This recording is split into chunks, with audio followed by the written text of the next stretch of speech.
യം ശൈവാഃ സമുപാസതേ ശിവ ഇതി ബ്രഹ്മേതി വേദാന്തിനോ ബൗദ്ധാ ബുദ്ധ ഇതി പ്രമാണപടവഃ കർത്തേതി നൈയായികാഃ അർഹന്നിത്യഥ ജൈനശാസനരതാഃ കർമ്മേതി മീമാംസകാഃ സോയം വോ വിദധാതു വാഞ്ചിതഫലം ത്രൈലോക്യനാഥോ ഹരിഃ.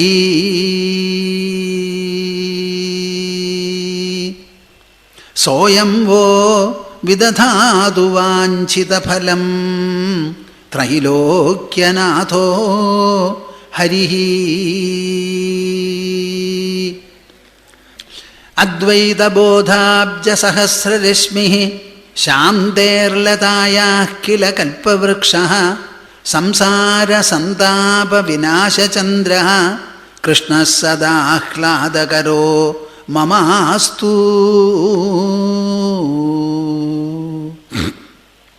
ഹരിഃ ഓം ഹരിഃ ഓം ഹരിഃ. എല്ലാവരും കണ്ണടച്ച് നിവർന്നിരുന്ന് വായും മനസ്സും തുറന്ന് 3 തവണ. എന്താണത്? ഒരു സംയുക്ത തപസ്, ഒരു തപോനുഷ്ഠാനം. എല്ലാവരും ഇതാ ഓ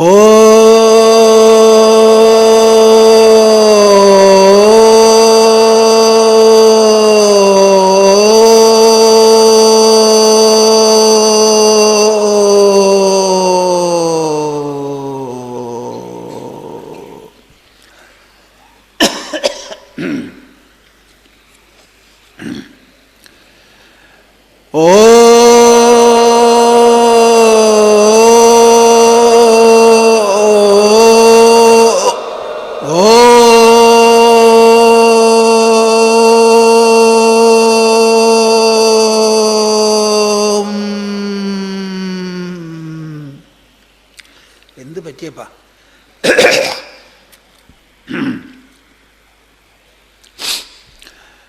ഓ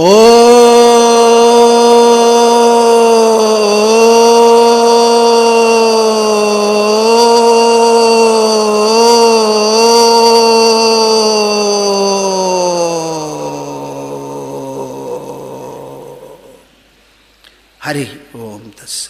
ജയ ഗുരു.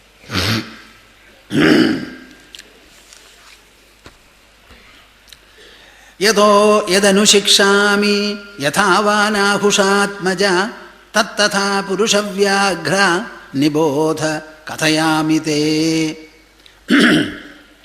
ഞാൻ എൻ്റെ ബുദ്ധിയെ വിനിയോഗിച്ചുകൊണ്ട് ഈ പറഞ്ഞ 24 ഗുരുജനങ്ങളിൽ നിന്ന് അല്ലെങ്കിൽ ഗുരുസ്ഥാനങ്ങളിൽ നിന്ന് എന്തെല്ലാം പഠിച്ചുവോ അത് മുഴുവനും ഹേ നാഹുഷാത്മജ അങ്ങക്ക് ഞാൻ പറഞ്ഞ് മനസ്സിലാക്കി തരാം എന്ന് പറഞ്ഞാണ് യദുചക്രവർത്തിയെ അഭിസംബോധന ചെയ്തുകൊണ്ട് അവധൂതൻ സംസാരിക്കുന്നത്.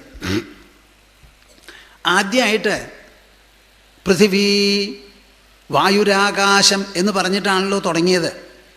അപ്പോൾ ആദ്യം ഭൂമിയിൽ നിന്നുള്ള പാഠമാണ് പറയുന്നത്.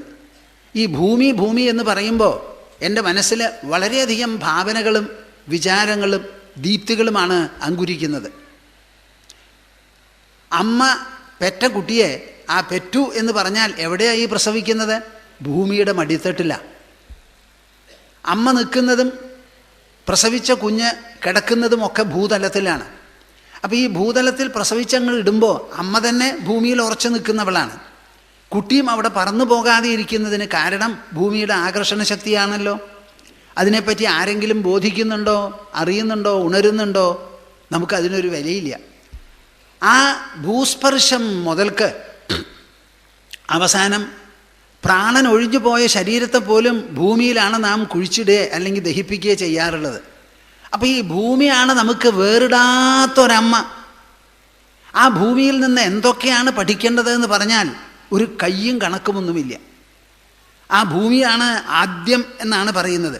ഭൂതൈരാക്രമ്യമാണോപി ധീരോ ദൈവവശാനുഗൈഃ തദ്വിദ്വാന്ന ചലേന്മാർഗാത് അന്വശിക്ഷം ക്ഷിതേർവ്രതം. ഈ ക്ഷിതി എന്ന് പറഞ്ഞാൽ ഭൂമി. ഭൂമിക്കൊരു വ്രതമുണ്ടത്രേ. ഈ ഭൂമിയുടെ വ്രതം ഞാൻ പഠിച്ചു. എന്താണ് ഭൂമിയുടെ വ്രതം? ഭൂതൈരാക്രമ്യമാണോപി ധീരോ ദൈവവശാനുഗൈഃ തദ്വിദ്വാന്ന ചലേന്മാർഗാത് അന്വശിക്ഷം ക്ഷിതേർവ്രതം. ഈ ഭൂമിയിൽ അധിവസിക്കുന്നതായ നാം മനുഷ്യരാശി എന്തൊക്കെ ഈ ഭൂമിക്ക് ചെയ്യുന്നുണ്ട് എന്ന് നിങ്ങൾ ആലോചിച്ച് നോക്കാറുണ്ടോ? ഭൂനിവാസം നമുക്ക് വേണ്ടിയിട്ടാണ്. നമുക്ക് ഭൂമിയില്ലാതെ ജീവിക്കാൻ പറ്റില്ല. ആ ഭൂമിയെ വേണ്ടതുപോലെ പരിരക്ഷിക്കേണ്ടതായ ഒരു കൃത്യം, അതിനുള്ളതായ കാഴ്ചപ്പാട്, വീക്ഷണം, അതിൽ വേണ്ടത്ര സാമർഥ്യം, ആത്മാർത്ഥത, അത് പിന്തുടരണം എന്നുള്ളതിൽ ഉറച്ച ഒരു വ്രതം, ഒരു അനുഷ്ഠാനം, ഇതൊക്കെ നമുക്ക് വേണം. എന്നാൽ വാസ്തവത്തിൽ ഇവിടെ നടക്കുന്നത് ഭൂമിയെ പരിരക്ഷിക്കാനും അതിനെ പൂർണ്ണ പുഷ്കലമായി നിലനിർത്താനുമുള്ള പരിശ്രമമാണോ അറിഞ്ഞും അറിയാതെയും നടക്കുന്നത്? അതോ ഈ ഭൂമിയുടെ ഭദ്രത തന്നെ നശിപ്പിക്കാനുള്ള പോക്കോ എന്നാണ് നാം ചിന്തിക്കേണ്ടത്. വളരെ പ്രധാനപ്പെട്ട ഒരു ചോദ്യമാണത്. ഭൂതൈഃ ആക്രമ്യമാണോപി ധീരോ ദൈവവശാനുഗൈഃ. ദൈവഗത്യാ പലതും വന്നു ചേരാം ഈ ലോകത്തിൽ. ഓരോ വ്യക്തിയുടെ ജീവിതത്തിൽ, മനുഷ്യൻ്റെ ജീവിതത്തിൽ ഇന്നത് ഇന്ന സമയത്ത് സംഭവിക്കണം എന്ന് പറയാൻ പറ്റില്ല. ഇന്നതേ സംഭവിക്കാവൂ എന്നില്ല. ബോംബെയിൽ ഒരാൾ ഒരു തുമ്മലങ്ങോട്ട് തുമ്മിയത്രേ.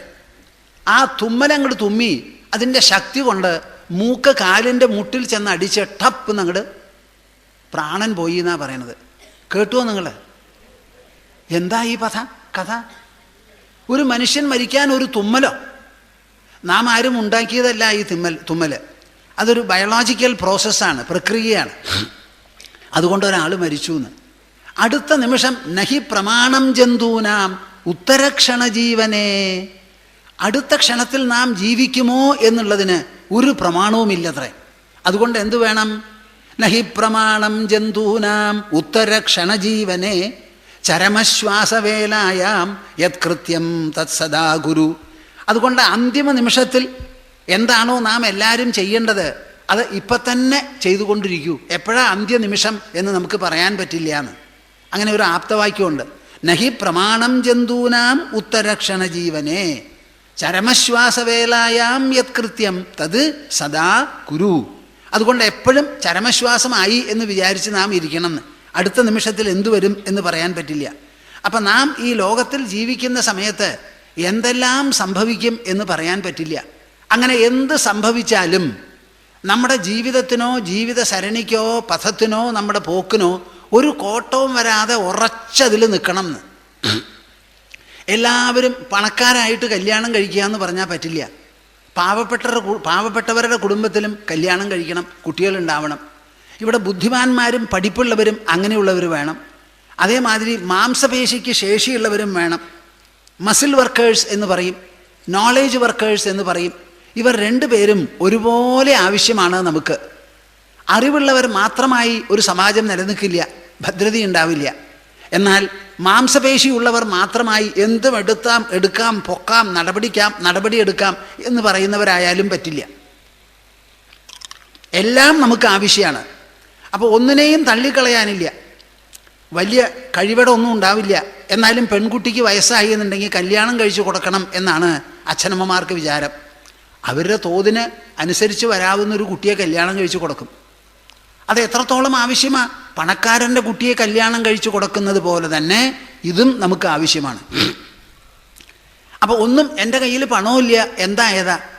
നിത്യപ്പണി കൂലിവേലയെടുത്ത് ജീവിക്കുന്നവനാവും. കിട്ടുമോ പണി എന്നും പറയാൻ പറ്റില്ല. അങ്ങനെയുള്ളവരും കല്യാണം കഴിക്കാറുണ്ട്. എന്താ ഇതിൻ്റെയൊക്കെ പിന്നിലുള്ള രഹസ്യം? നാം എല്ലാവരും പിറന്നു വീണു ഭൂമിയിൽ. കുറേ കാലം ജീവിക്കും, അത് കഴിഞ്ഞ് പോകും. ആ പോകുന്നത് വരെ സാധാരണ മലയാളത്തിൽ പറയും എന്ത്? ആ പറച്ചിപ്പറ്റ പറ്റി പന്തീരുകുലത്തിനെ പറ്റിയാണ് പറയാനുള്ളത്. വായുള്ളവന് എരയുണ്ടാവുന്നു. അപ്പം നമുക്ക് എന്തായാലും മനസ്സിനൊരു ധൈര്യം, ഒരു സ്ഥൈര്യം ആവശ്യമാണ്. ആ സ്ഥൈര്യം എങ്ങനെ തന്നെ? ഭൂതൈഃ ആക്രമ്യമാണോപി. എമ്മാതിരിയുള്ള ആക്രമണങ്ങൾ ഉണ്ടായാലും നമ്മുടെ മുൻപോട്ട് പോക്കിന് വിഘാതങ്ങളോ പ്രത്യാഘാതങ്ങളോ ഉണ്ടാക്കാനായി എന്തെല്ലാം സംഭവിച്ചാലും തദ് വിദ്വാന്ന ചലേന്മാർഗാത് അന്വശിക്ഷം ക്ഷിതേർവ്രതം. അങ്ങനെ ആയാലും തൻ്റെ ജീവിത സരണിയിൽ നിന്ന് താൻ ഒഴിഞ്ഞു പോകരുത്. മുൻപോട്ട് തന്നെ ആകണം നമ്മുടെ ഗമനം.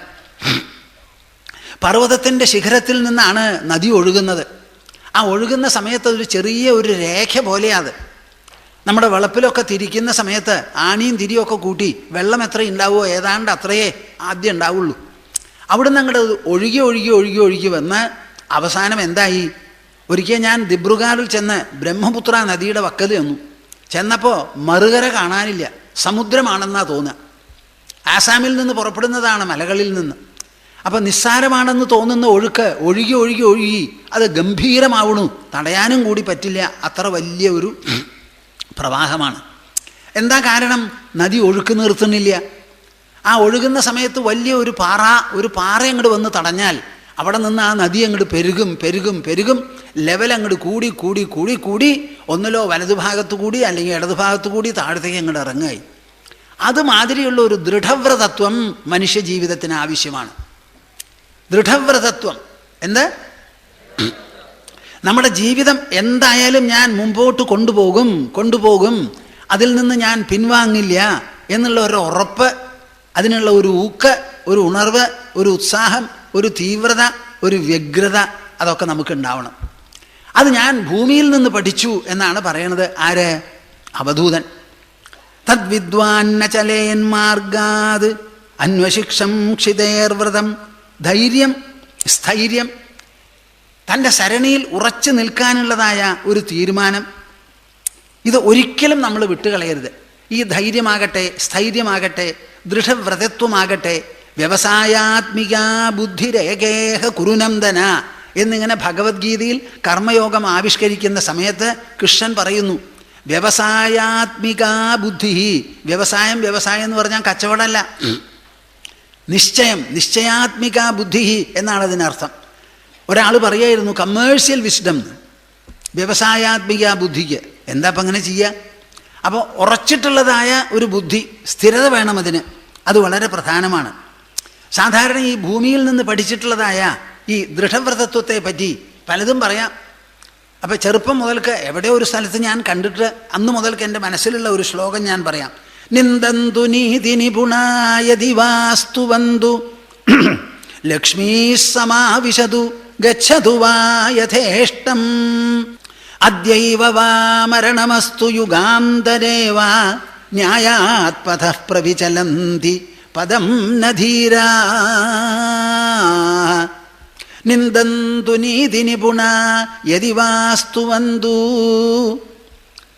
നമ്മുടെ മനസ്സിനെയും ബുദ്ധിയെയും എങ്ങനെയാണ് നയിക്കേണ്ടത്, അവയ്ക്ക് എങ്ങനെ മാർഗദർശനം നൽകണം? ചെറുപ്പകാലം മുതൽക്ക് നിങ്ങൾ കുട്ടികളിൽ വളർത്തിയെടുക്കേണ്ടതായ ഒരു ഗുണവിശേഷമാണ് എൻ്റെ മോനെ, എൻ്റെ മോളെ, പതറാത്തൊരു മനസ്സ് നിനക്കുണ്ടാവണം. നിൻ്റെ ബുദ്ധിക്ക് നല്ല തെളിച്ചം വേണം.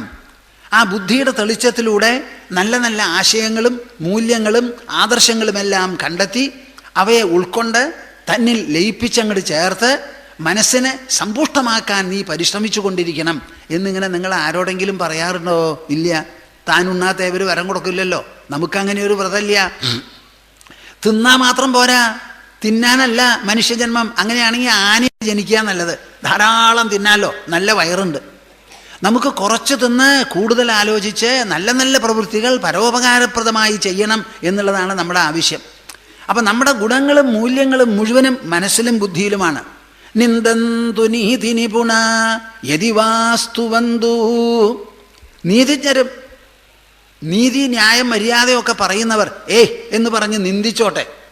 നിന്ദന്തു നീതി നിപുണ യതി വാസ്തുവന്തു. അവർ സ്തുതിക്കുകയാണെങ്കിൽ സ്തുതിച്ചോട്ടെ. ലക്ഷ്മീ സമാവിശതു ഗച്ഛതു വാ യഥേഷ്ടം. മഹാലക്ഷ്മി ഐശ്വര്യം സമാവിശതു, എൻ്റെ അടുക്കലേക്ക് വന്ന് എന്നെ അനുഗ്രഹിക്കുകയാണെങ്കിൽ അനുഗ്രഹിക്കട്ടെ. അല്ല, ഗച്ഛതു വാ യഥേഷ്ടം. ഇയാൾ ഇങ്ങനെ ആയാൽ ഞാൻ ഉപേക്ഷിക്കാനാ പോണേ എന്ന് പറഞ്ഞ് ഐശ്വര്യദേവത നമ്മളെ വിട്ടുപോകാനാണ് പോണത് എന്നുണ്ടെങ്കിലോ ആയിക്കോട്ടെ. മനസ്സിലാവുന്നുണ്ടോ നിങ്ങൾക്ക്? നിന്ദന്തു നീതി നിപുണ യതി വാസ്തുവന്തു ലക്ഷ്മീ സമാവിശതു ഗച്ഛതു വാ യഥേഷ്ടം. മഹാലക്ഷ്മിയുടെ ഇഷ്ടം പോലെ ആയിക്കോട്ടെ. മഹാലക്ഷ്മി വിളിച്ചു പറയുന്നത് പോലെയാണ് ഈ വാക്കുകൾ. നിങ്ങളതിന് തയ്യാറാവുമോ? ആരും മിണ്ടുന്നു. പിന്നെ ഞാൻ ആരോടാ ഈ സംസാരിക്കണം? ഇവിടെയുള്ള തൂണുകളോടോ? നിന്ദന്തു നീതി നിപുണായതി വാസ്തുവന്തു ലക്ഷ്മീ സമാവിശതു ഗച്ഛതു വാ യഥേഷ്ടം. മാത്രമോ അദ്യൈവ വാ മരണമസ്തു, ഞാൻ ഇന്നിപ്പതാ മരിക്കാൻ പോവാണ്. അല്ല, യുഗാന്തരേവാ, യുഗങ്ങൾക്ക് ശേഷം വരെ ഇവിടെ നിൽക്കേണ്ടി വരും. ഇങ്ങനെ ഏതെല്ലാം വിപരീത ഭാവങ്ങളായാലും ആനുകൂല്യ പ്രാതികൂല്യങ്ങളായാലും ന്യായാത് പഥ പ്രവിചലന്തി പദം നധീരാഹ.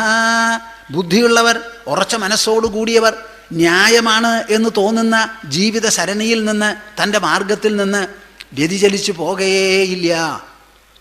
ഞങ്ങളുടെ ആശ്രമത്തിൽ 100-200ഓളം കുട്ടികൾ സംസ്കാര പൈതൃക ക്ലാസ്സിൽ എല്ലാ ഞായറാഴ്ചയും വന്ന് പഠിക്കുന്നുണ്ട്. 10 കൊല്ലമായി നടക്കണു. ആ കുട്ടികൾക്ക് ഇങ്ങനെയുള്ള ശ്ലോകങ്ങളൊക്കെയാണ് ഞങ്ങൾ പറഞ്ഞു കൊടുക്കുക. ആദ്യമായിട്ട് പറഞ്ഞു കൊടുക്കുന്ന ശ്ലോകം എന്താണെന്നറിയോ നിങ്ങൾക്ക്? ആലസ്യോ ഹി മനുഷ്യാണാം ശരീരസ്ഥോ മഹാരിപുഹു നാസ്ത്യുദ്യമസമോ ബന്ധു കൃത്വായം നാവസീദതി. ആദ്യം പഠിപ്പിക്കുന്ന ശ്ലോകം ഇതാണ്. ആലസ്യം എന്ന് പറയുന്ന ഒരു മഹാശത്രു എല്ലാവരുടെയും ശരീരത്തിൻ്റെ ഉള്ളിൽ അധിവസിക്കുന്നു. അപ്പം ആലസ്യം എന്ന് പറയുന്നത് ശത്രുവാണ്.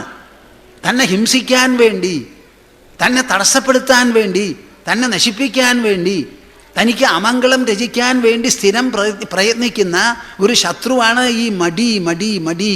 ഇന്ന് വേണ്ട നാളെ എന്ന് പറഞ്ഞ് പോസ്റ്റ്പോൺ ചെയ്ത് കൊണ്ടുപോകുന്നത്, നീട്ടിക്കൊണ്ടുപോകുന്നത്. നാസ്ത്യുദ്യമസമോ ബന്ധു കൃത്വായം നാവസീദതി. ഉദ്യമം, പരിശ്രമം എന്നതുപോലെ ഒരു ബന്ധു, സ്നേഹിതൻ നിങ്ങൾക്കില്ല. ആ ഉദ്യമവുമായി നിങ്ങൾ ബന്ധം സ്ഥാപിച്ചു, സ്നേഹതത്വം സ്ഥാപിച്ചു എന്നുണ്ടെങ്കിൽ ഒരാൾക്കും ഒരിക്കലും ബുദ്ധിമുട്ട് വരില്ല എന്ന്. ഇതാണ് ഏറ്റവും വിശേഷപ്പെട്ട ഒരു കാര്യം. ഇങ്ങനെയുള്ള മൂല്യങ്ങളാണ് പഠിപ്പിച്ചു കൊടുക്കുന്നത്. അങ്ങനെ അടുത്ത കാലത്ത് അവിടെ ഒരു പരീക്ഷ പോലെ നടന്നു. നിങ്ങൾക്ക് അറിയാവുന്നതും പഠിച്ചതെന്ന് എഴുതൂ എന്ന് പറഞ്ഞ് പലരും എഴുതി. അതിൽ 2 കുട്ടികൾ എഴുതിയത്, ഒന്നൊരു ജയരാജാണ്. ആ കുട്ടി ഇന്നലെ ഇവിടെ വന്നിട്ടുണ്ടായിരുന്നു. പിന്നെ അപർണ എന്ന് പറഞ്ഞൊരു പെൺകുട്ടി. അവർ 2 പേരും ഓരോ ലേഖനം എഴുതി തന്നു. ഞങ്ങളുടെ വിചാരസരണിയിൽ അത് പബ്ലിഷ് ചെയ്തിട്ടുണ്ട്. ഇംഗ്ലീഷിലും വിചാരസേതുവിലും അത് പബ്ലിഷ് ചെയ്യുന്നുണ്ട്. ആദ്യത്തേത് ഈ മാസം വരും, അടുത്ത പബ്ലിക്കേഷനിൽ. ആ 2 കുട്ടികൾ എഴുതിയത് വായിച്ച് കേട്ടപ്പോൾ എനിക്ക് തോന്നി വളരെയധികം കൃതാർത്ഥത. എൻ്റെ മനസ്സും ഹൃദയവും നിറഞ്ഞു. ഞങ്ങളുടെ സംസ്കാര പൈതൃക ക്ലാസ് എത്രയും അന്വർത്ഥമായി എന്ന് തോന്നി.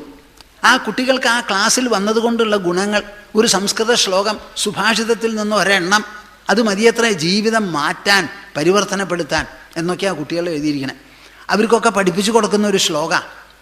നിങ്ങൾ ആരെല്ലാം നല്ല മനുഷ്യരുണ്ടോ, ജീവിതത്തിൽ ഉന്നതി വേണം എന്ന് ഇച്ഛിക്കുന്നവരുണ്ടോ, അവർക്ക് എല്ലാവർക്കും തന്നെ ഈ മാതിരിയുള്ള കാര്യങ്ങൾ ഉരുവിട്ട് ഉറപ്പിച്ചോളൂ. നമ്മുടെ മനസ്സ് മുണുമുണു എന്ന് പറഞ്ഞതുകൊണ്ട് മനസ്സ് നന്നാവില്ല. ഗുണങ്ങളും മൂല്യങ്ങളും എന്താണ് എന്നുള്ളത് നല്ല പോലെ മനസ്സിലാക്കി ആ ഗുണങ്ങളും മൂല്യങ്ങളുമായി മാനസമണിക്കൂറുകൾ നിങ്ങൾ ചെലവിടണം. എന്താ ഞാൻ പറഞ്ഞത്? മാനസമണിക്കൂറുകൾ. ഒരിക്കൽ കേട്ടു നന്നായത് ഇപ്പം ആർക്കാ? പറഞ്ഞ ആൾക്കോ? ഒരിക്കൽ കേട്ടു നന്നായി. ആർക്ക് നന്നായി? എനിക്ക് നന്നായി. അപ്പം ആ നന്മ താൻ ഉൾക്കൊള്ളുന്നുണ്ടോ? ഉൾക്കൊള്ളണം. എവിടെ? അത് തൊലിയിലാണോ? അല്ല, മനസ്സിൽ. അപ്പം മനസ്സിൽ ആ ഗുണമൂല്യങ്ങളും മനസ്സുമായി ചുരുങ്ങിയത് ഒരു 50 മണിക്കൂർ ചെലവ് ചെയ്യണമെന്നാണ് ഞാൻ പറയുക. അതിനെപ്പറ്റി ചിന്തിച്ച്, അതിനെപ്പറ്റി ഭാവന ചെയ്ത്, അതിനെപ്പറ്റി ധ്യാനിച്ച്. ഇതപ്പോൾ ഈ ശ്ലോകമാണെങ്കിൽ ചുരുങ്ങിയത് ഒരു 1000 തവണ ഉരുവിടണത്. നിന്ദന്തു നീതി നിപുണാഃ യദി വാസ്തുവന്തു ലക്ഷ്മീ സമാവിശതു ഗച്ഛതു വാ യഥേഷ്ടം അദ്യൈവ വാ മരണമസ്തു യുഗാന്തരേ വാ ന്യായാത് പഥഃ പ്രവിചലന്തി പദം നധീരാഃ. ഞങ്ങൾ ചില കാര്യങ്ങളൊക്കെ ചെയ്തിട്ടുണ്ട്, ഞാനും ചെയ്തിട്ടുണ്ട്. അത് ചിലതൊക്കെ ചെയ്യാൻ പുറപ്പെടുമ്പോൾ ചിലരൊക്കെ വന്ന് പറയും, സ്വാമിജി ഇത് സാധിക്കുമോ, ഇത് നടക്കുമോ? സ്വാമിജി പരിശ്രമിക്കുന്നത് എന്താ? വലിയ യാഥാസ്ഥിതികത്വത്തിന് എതിരെയാണ് പരിശ്രമിക്കുന്നത്. ഇത് നടക്കുമോ, സാധിക്കുമോ എന്നൊക്കെ എന്നോട് ചോദിച്ചവരുണ്ട്, നിരുത്സാഹപ്പെടുത്തിയവരുമുണ്ട്. സന്യാസമെടുക്കുമ്പോൾ തന്നെ എന്താ സന്യാസം, ഇപ്പോഴാണോ, എപ്പോഴാ തീരുമാനിച്ചേ? അങ്ങനെ ചിലർ. അച്ഛനമ്മമാരുടെ കാലം കഴിഞ്ഞിട്ട് പോരെ? ഞാൻ പറഞ്ഞു അതിന് മുമ്പല്ലേ വേണ്ടത്. അപ്പം അവർക്ക് അറിയാമല്ലോ, അവർക്ക് ജനിച്ച കുട്ടികൾ സന്യാസിമാരായിട്ട് എങ്ങനെ വാഴുന്നു എന്ന്. അവസാനം ഞങ്ങളുടെ പൂർവാശ്രമത്തിൽപ്പെട്ട അച്ഛനും അമ്മയും സന്യാസ ദീക്ഷ സ്വീകരിച്ച് സന്യാസിമാരായിട്ട് അവർ ശരീരം വിട്ടത്. നിങ്ങളൊക്കെ പറയണ ഫിലോസഫി എന്താ? ഒന്നാമത് ഈ ഗൃഹസ്ഥന്മാരല്ല സന്യാസിമാർക്ക് കോഡ് നിശ്ചയിക്കാൻ. എന്ത്? ഗൃഹസ്ഥന്മാരല്ല, ഒതുങ്ങി നിന്നോളൂ, മിണ്ടണ്ട, അത് സന്യാസിമാർക്ക് വിട്ടോളൂ. അതിൻ്റെ ഉള്ളിൽ പ്രവേശിച്ച് കാര്യങ്ങൾ അറിയാതെ നിങ്ങൾ അതിൽ അഭിപ്രായം പറയാൻ പോണ്ട, ഒഴിഞ്ഞു നിൽക്കുക നല്ലത്. അപ്പം അവരുടെ ഉപദേശമൊക്കെ എങ്ങനെയാണ്? അപ്പം അവരുടെ ഉപദേശം കേട്ടാൽ വലിയ ബുദ്ധിമുട്ടാവും. ആടിനെ പട്ടിയാക്കിയ മാതിരിയൊക്കെയാണ്. യേ നാമ കേചിദിഹ ചേത് പ്രവദന്ത്യവജ്ഞാം ജാനന്തി തേ കിമപി താൻ പ്രതി നൈഷയത്നഃ ഉത്പസ്യതേസ്തി മമ കോപി സമാനധർമ്മ കാലോ ഹ്യയം നിരവധിർ വിപുലാച പൃഥ്വീ. നിങ്ങൾക്കിതൊക്കെ കേൾക്കണോ? യേ നാമ കേചിദിഹ ചേത് പ്രവദന്ത്യവജ്ഞാം. എനിക്ക് ഈ ശ്ലോകം വളരെ വളരെ ഇഷ്ടപ്പെട്ടതാ. ആരാത് സാധാരണ പറയുക? വിദ്വാൻമാർ, കവികൾ, നല്ല പഠിപ്പും സാമർഥ്യവും കഴിവുമുള്ളവരാണ്. അവർ ചിലപ്പോൾ ചില പുതിയ മേഖലകളിലൊക്കെ കാലുകുത്തി കൈകുത്തി എന്നൊക്കെ വരും. അങ്ങനെ വരുമ്പോൾ പലരും അതിശയപ്പെടും, നിരുത്സാഹപ്പെടുത്തും. ഔ, ഇത് ശരിയാണോ? ഇതൊരു സാഹസമല്ലേ? ദുസ്സാഹസമാവോ എന്നൊക്കെ സംശയിക്കുന്നവരുണ്ട്. ഇതേതാ ഈ ശ്ലോകം എന്നറിയോ? ഭവഭൂതിയുടെ മാലതീ മാധവത്തിൽ എഴുതിയിട്ടുള്ളതാണ്. യേ നാമ കേചിദിഹ ചേത് പ്രവദന്ത്യവജ്ഞാം. ഞാൻ എഴുതിയിട്ടുള്ള ഈ കൃതി നന്നായില്ല, കൊള്ളരുതാത്തതാണ്. ഇത് പാണ്ഡിത്യ പ്രദർശനമാണ്, അല്ലാതെ മൂല്യവത്തല്ല, സാരവത്തല്ല എന്നൊക്കെ എന്തെങ്കിലും പറയുന്നുണ്ടെങ്കിൽ യേ നാമ കേചിദിഹ ചേത് പ്രവദന്ത്യവജ്ഞാം. അദ്ദേഹം പറയാണ്, ജാനന്തി തേ കിമപി. അവർക്ക് അത്രേ അറിയുള്ളൂ, കൂടുതൽ അറിയില്ല. താൻ പ്രതി നൈഷയത്നഃ. അവർക്ക് വേണ്ടിയിട്ടല്ല ഞാനിത് എഴുതിക്കുന്നത്. മനസ്സിലായോ? ഒരു നല്ല കാര്യം രചിച്ചാൽ അത് ആസ്വദിക്കാൻ നല്ലവരാവണം കടപിടിക്കാവുന്നത്. നല്ല യോഗ്യതയും അഴകും എല്ലാം തികഞ്ഞിരിക്കുന്ന ഒരു പെൺകുട്ടിയെ നിങ്ങൾ ആർക്കാ കല്യാണം കഴിച്ചു കൊടുക്കുക? കരിക്കട്ട പോലെയുള്ള ഒരാളോ? മുറിമൂക്കനോ? ആർക്കാ കല്യാണം കഴിച്ചു കൊടുക്കുക? അപ്പം അതിന് ആനുപാതികമായി അല്ലെങ്കിൽ കോമ്പറ്റബിളായി സാദൃശ്യമുള്ള ആൾക്കാർ നോക്കിയാണ് കണ്ടുപിടിച്ച് കൊടുക്കുക. അപ്പം ഞാൻ എഴുതിയിട്ടുള്ള ഈ കാവ്യമുണ്ടല്ലോ, ആ കാവ്യം അവർക്ക് വേണ്ടിയിട്ടല്ല. എന്താ അവർക്കത് മനസ്സിലാക്കാൻ പറ്റുന്നില്ല? എന്നാൽ പിന്നെ ആർക്ക് വേണ്ടിയിട്ടാണ് എഴുതിയത്? അങ്ങനെ പറഞ്ഞാൽ പറ്റുമോ? ഉത്പത്സ്യതേസ്തി മമ കോപി സമാനധർമ്മ. ഉത്പത്സ്യതേ അസ്തി മമ കോപി സമാനധർമ്മ. ഇങ്ങനെയുള്ള കാവ്യം, ഈ വാസ്തവത്തിൽ ഈ ഭൂമിയാണ് എന്നെ പ്രസവിച്ചത്, ഞാൻ ഭൂമിയിലാണ് കഴിയുന്നത്. അപ്പോൾ എനിക്കിങ്ങനെ ഒരു ബുദ്ധി ഉണ്ടായി, ആ ബുദ്ധി ഇത്തരത്തിൽ ചിന്തിച്ചു, ഒരു കാവ്യരചന നടത്തി എന്നുണ്ടെങ്കിൽ ഇതേമാതിരി ഇതേ ഭൂമി ഈ കാവ്യത്തെ ആസ്വദിക്കാനും വിലയിരുത്താനുമുള്ള ആൾക്കാരെയും അവർക്കും ജന്മം നൽകില്ലേ? മനസ്സിലായോ നിങ്ങൾക്ക്? ഞാൻ മാത്രം ഈ ഭൂമിക്ക് ഒരു പിശുക്കും ആവശ്യമില്ല, എത്രയോ തലമുറകൾ കഴിഞ്ഞു. അപ്പം എൻ്റെ ഈ കാവ്യം മനസ്സിലാക്കത്തക്ക വിധത്തിലുള്ള ആൾക്കാർ ഒന്നിലോ വിശാലമായ ഈ ഭൂമിയിലുണ്ട്, അല്ലെങ്കിലോ കാലാന്തരത്തിൽ ഉണ്ടാവും.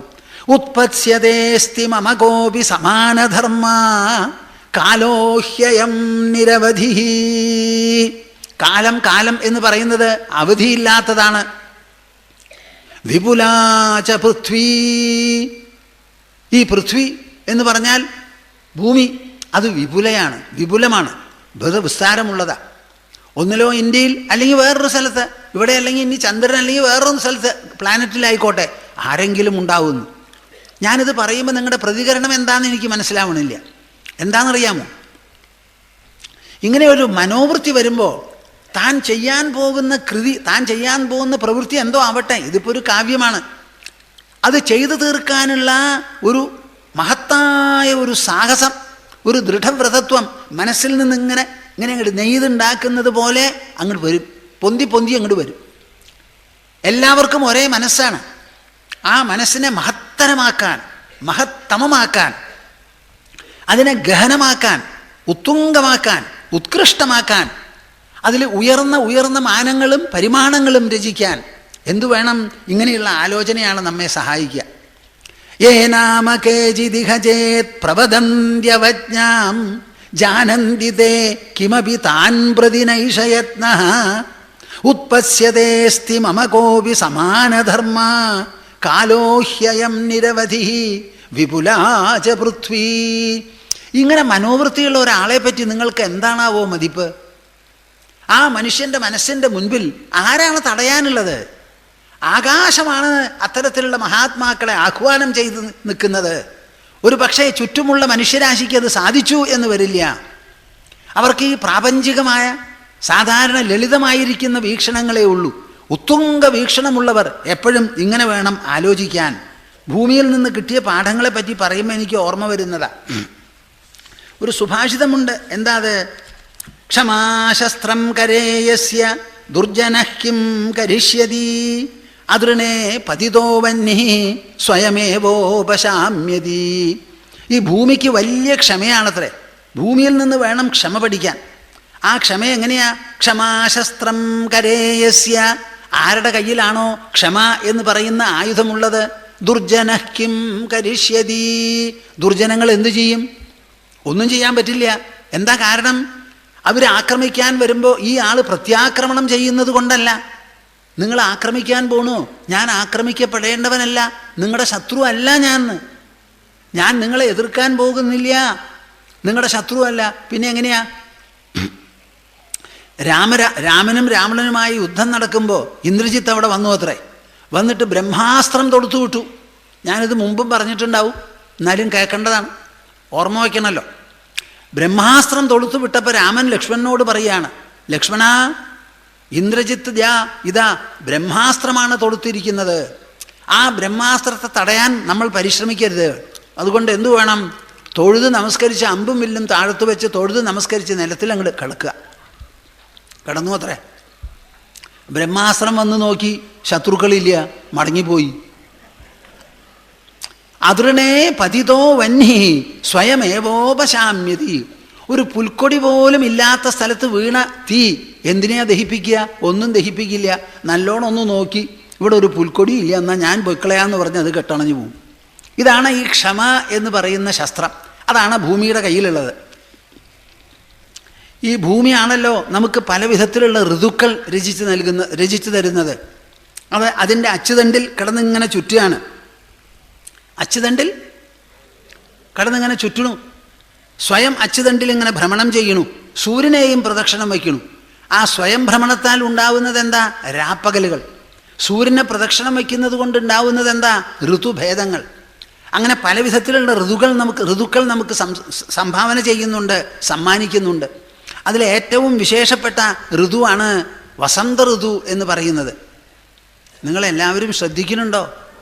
വസന്ത ഋതു. ആ വസന്ത ഋതുവെ പോലെ ആകണമത്രേ സന്യാസിമാരും മഹാത്മാക്കളും തത്വജ്ഞാനികളും.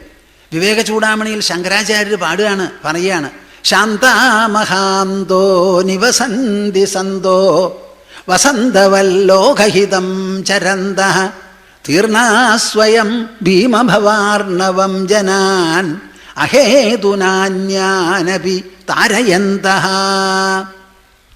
ഞാൻ ഈ ശ്ലോകം ഒരുപക്ഷെ കൽക്കട്ടയിലുള്ള കാലത്താണ്, സന്യാസം സ്വീകരിക്കുന്നതിന് മുൻപ് തീവ്രമായ സാധന ചെയ്തുകൊണ്ട് തപസ് ചെയ്തുകൊണ്ടിരിക്കുന്ന കാലത്താണ് ഇതൊക്കെ കണ്ടത്. അതങ്ങോട്ട് കണ്ടപ്പോണ്ടല്ലോ, ഞാൻ എപ്പോഴും പറയാറുണ്ട്, അമാവാസി ദിവസം 1000 ചന്ദ്രൻ ഒരുമിച്ചുദിച്ചാൽ എന്തായിരിക്കുമോ പ്രകാശം, സന്തോഷം, അതുപോലെയാ മനസ്സ്. ഇതങ്ങോട്ട് വായിച്ചാൽ ഉത്സവമായി. ശാന്താമഹാന്തോ നിവസന്തി സന്തോ. സജ്ജനങ്ങൾ, സത്തിനെ അറിയുന്നവർ, തത്വജ്ഞാനികൾ, മഹർഷിമാർ, ക്രാന്തദർശികൾ, അവരെല്ലാവരും നിവസന്തി സന്തഃ ശാന്തമഹാന്തോ, പരമശാന്തന്മാരായി, ഒരാഗ്രഹവും പ്രത്യേകമായി ഇല്ലാതെ ആഗ്രഹത്തെ മുൻനിർത്തി പ്രവർത്തിക്കുന്നവരല്ല അവർ. സ്നേഹത്തെയും ഔദാര്യത്തെയും ദൈവനെയും മുൻനിർത്തി പ്രവർത്തിക്കുന്നവരാണ്. നിവസന്തി സന്തോ മഹാന്തഃ, അവർ മഹാത്മാക്കളാണ്. സാധാരണ നമുക്ക് കുറച്ചു കാലം ജീവിക്കണം, ആദ്യം കുറച്ച് പഠിക്കണം, പിന്നെ ഒരു കല്യാണം കഴിക്കണം, കവിഞ്ഞത് 1-2 കുട്ടികൾ, അത് കഴിഞ്ഞാലോ അവരെയും കല്യാണം കഴിപ്പിച്ച് നമുക്ക് പോവാം. ഇതന്നെ ഉള്ളൂ സാധാരണക്കാർക്ക്. ഇതിലിപ്പോൾ എന്താ പുതുമയുള്ള വിശേഷമുള്ള? ലോകത്തിലുള്ളവരെല്ലാവരും ചെയ്തതാ. എൻ്റെ മോനെ, ഈ എല്ലാവരും ചെയ്തതല്ല, നീ വിശേഷപ്പെട്ട എന്തെങ്കിലും ചെയ്യണം എന്ന് പറയുന്ന അച്ഛനമ്മമാരുണ്ടോ? ഇതന്നെയാ സ്ഥിതി. ഒറ്റ ആൾ മിണ്ടറില്ല. ഇല്ല എന്നുള്ളത് തന്നെയാണ് അതിൻ്റെ സത്യം. ശാന്താമഹാന്തോ നിവസന്തി സന്തോ എന്നാൽ ഈ കൂട്ടരുണ്ടല്ലോ, ഇവരാണ് നിവസന്തി. വളരെ വിശേഷപ്പെട്ട ജീവിതമാണ്.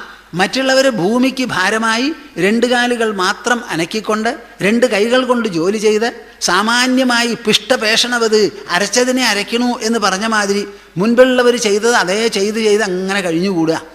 ഗതാനുഗതത്വം അതാണ് അവരുടെ സ്വഭാവം. ഇവരുടെ അങ്ങനെയല്ല. ശാന്താമഹാന്തോ നിവസന്തി സന്തോ. എങ്ങനെയാ? വസന്തവത് ലോകഹിതം ചരന്ത. അവരുടെ മനസ്സിൽ ജനിച്ചത് മുതൽക്ക് ലോകത്തിന് ഹിതമായിട്ടുള്ളത് ചെയ്യണമെന്ന്. നിങ്ങൾക്കും നിങ്ങളുടെ കുട്ടികൾക്ക് എന്താ വിചാരം? എൻ്റെ ഇഷ്ടം നടക്കണം. വ്യത്യാസം കണ്ടോ നിങ്ങൾ? എൻ്റെ ഇഷ്ടം, തന്നിഷ്ടം. തന്നിഷ്ട കുടുക്കകളാണ് സാധാരണ മനുഷ്യന്മാർ. ഇവിടെയോ ലോകഹിതം ചരന്ത. ലോകത്തിന് ഹിതമായിട്ടുള്ളത് എന്തോ അതാണ് ഞാൻ ചെയ്യേണ്ടത്. അതേതുപോലെ? വസന്തവത്, വസന്ത ഋതുവെ പോലെ. ഭൂമിയാണ് പല ഋതുക്കളും രചിക്കുന്നത് എന്ന് പറഞ്ഞുവല്ലോ. ആ വസന്ത ഋതു. എന്താ ഈ വസന്ത ഋതു? ധാരാളം പുഷ്പങ്ങൾ, ചെടികളും വൃക്ഷങ്ങളുമെല്ലാം പുഷ്പിക്കുന്ന കാലമാണ്. അപ്പോൾ പലതരത്തിലുള്ള പുഷ്പങ്ങൾ പല സ്ഥലങ്ങളിലും പല പ്രകാരത്തിലുമായി വിരിഞ്ഞിട്ടുണ്ടാവും. അവർക്ക് പല വിധത്തിലുള്ള വാസനകളും ഗന്ധങ്ങളുമൊക്കെ ഉണ്ട്. അതൊക്കെ ഈ വസന്തമാരുതൻ കളക്ട് ചെയ്ത് അതങ്ങോട്ട് കൊണ്ടുവന്ന് തന്നിലേക്ക് എടുത്ത് ഇല്ലാത്ത സ്ഥലത്തേക്ക്, മരുഭൂമിയിലേക്ക് കൂടിയും അത് പരത്തി കൊടുക്കണു. നമുക്ക് സാധാരണ ഈ ഗന്ധമൊന്നും കിട്ടുകയില്ല. പക്ഷെ ഊതിക്കൊണ്ടിരിക്കുന്ന കാറ്റിനാൽ എല്ലാം തെരഞ്ഞെടുത്ത് കൊണ്ടുവന്ന് ഇവിടെ കൊണ്ടു കൊടുക്കുകയാണ്. എല്ലാവർക്കും ആവട്ടെ എന്ന് പറഞ്ഞ്. വസന്തവല്ലോകഹിതം ചരന്ത. ഇവരെന്താ വസന്ത ഋതുവിനെ പോലെ ചെയ്യുന്നത്? അതിനെ കണ്ടു പഠിച്ചത്. തീർണാസ്വയം ഭീമഭവാർണവം ജനാൻ അഹേതുനാന്യാനപി താരയന്ത. മനസ്സിലാവുന്നുണ്ടോ? തീർണാസ്വയം.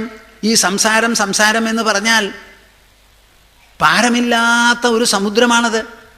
അതിൽ താണ്ടിക്കിടക്കുക, അങ്ങേ അറ്റത്തെത്തുക എന്ന് പറഞ്ഞാൽ സാധാരണമല്ല, ആർക്കും സാധിക്കാറില്ല. പരിശ്രമിക്കുന്നവർ വളരെ ചുരുക്കമാണ്. ഇവരെന്തോ കാരണത്താൽ ഒരു ഗുരുവിൻ്റെ പാതാരവിന്ദങ്ങളിൽ അണഞ്ഞ് അവിടുന്ന് ദീക്ഷ വാങ്ങി തപസ് ചെയ്ത് തൻ്റെ അജ്ഞാനമെല്ലാം നീങ്ങിയതിന് ശേഷം ആ പരമസത്യത്തിൻ്റെ പരമപ്രകാശം വേണ്ടതുപോലെ അനുഭവിച്ച് മനസ്സിലാക്കി അറിഞ്ഞതിന് ശേഷം അവർ ബാക്കിയുള്ളവർക്ക് പറഞ്ഞു കൊടുക്കാൻ നോക്കുകയാണ്. അധ്യാപനം എന്ന് പറഞ്ഞാൽ അധ്യയനം മൂത്ത് പഴുക്കുമ്പോഴാണ് അധ്യാപനം. നമുക്കൊരു വിദ്യയോട് താതാത്മ്യം തോന്നണം. ആദ്യം ആകർഷണമാകാം, പിന്നെ അതിൽ സന്തോഷമാകാം.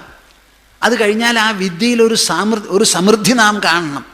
അത് കണ്ട് മനസ്സിലാക്കി നമ്മുടെ ഉള്ളിൽ അങ്ങോട്ട് നിറയുമ്പോഴാണ് അത് ബാക്കിയുള്ളവർക്ക് പഠിപ്പിച്ചു കൊടുക്കാൻ നമുക്ക് സാധിക്കുന്നത്.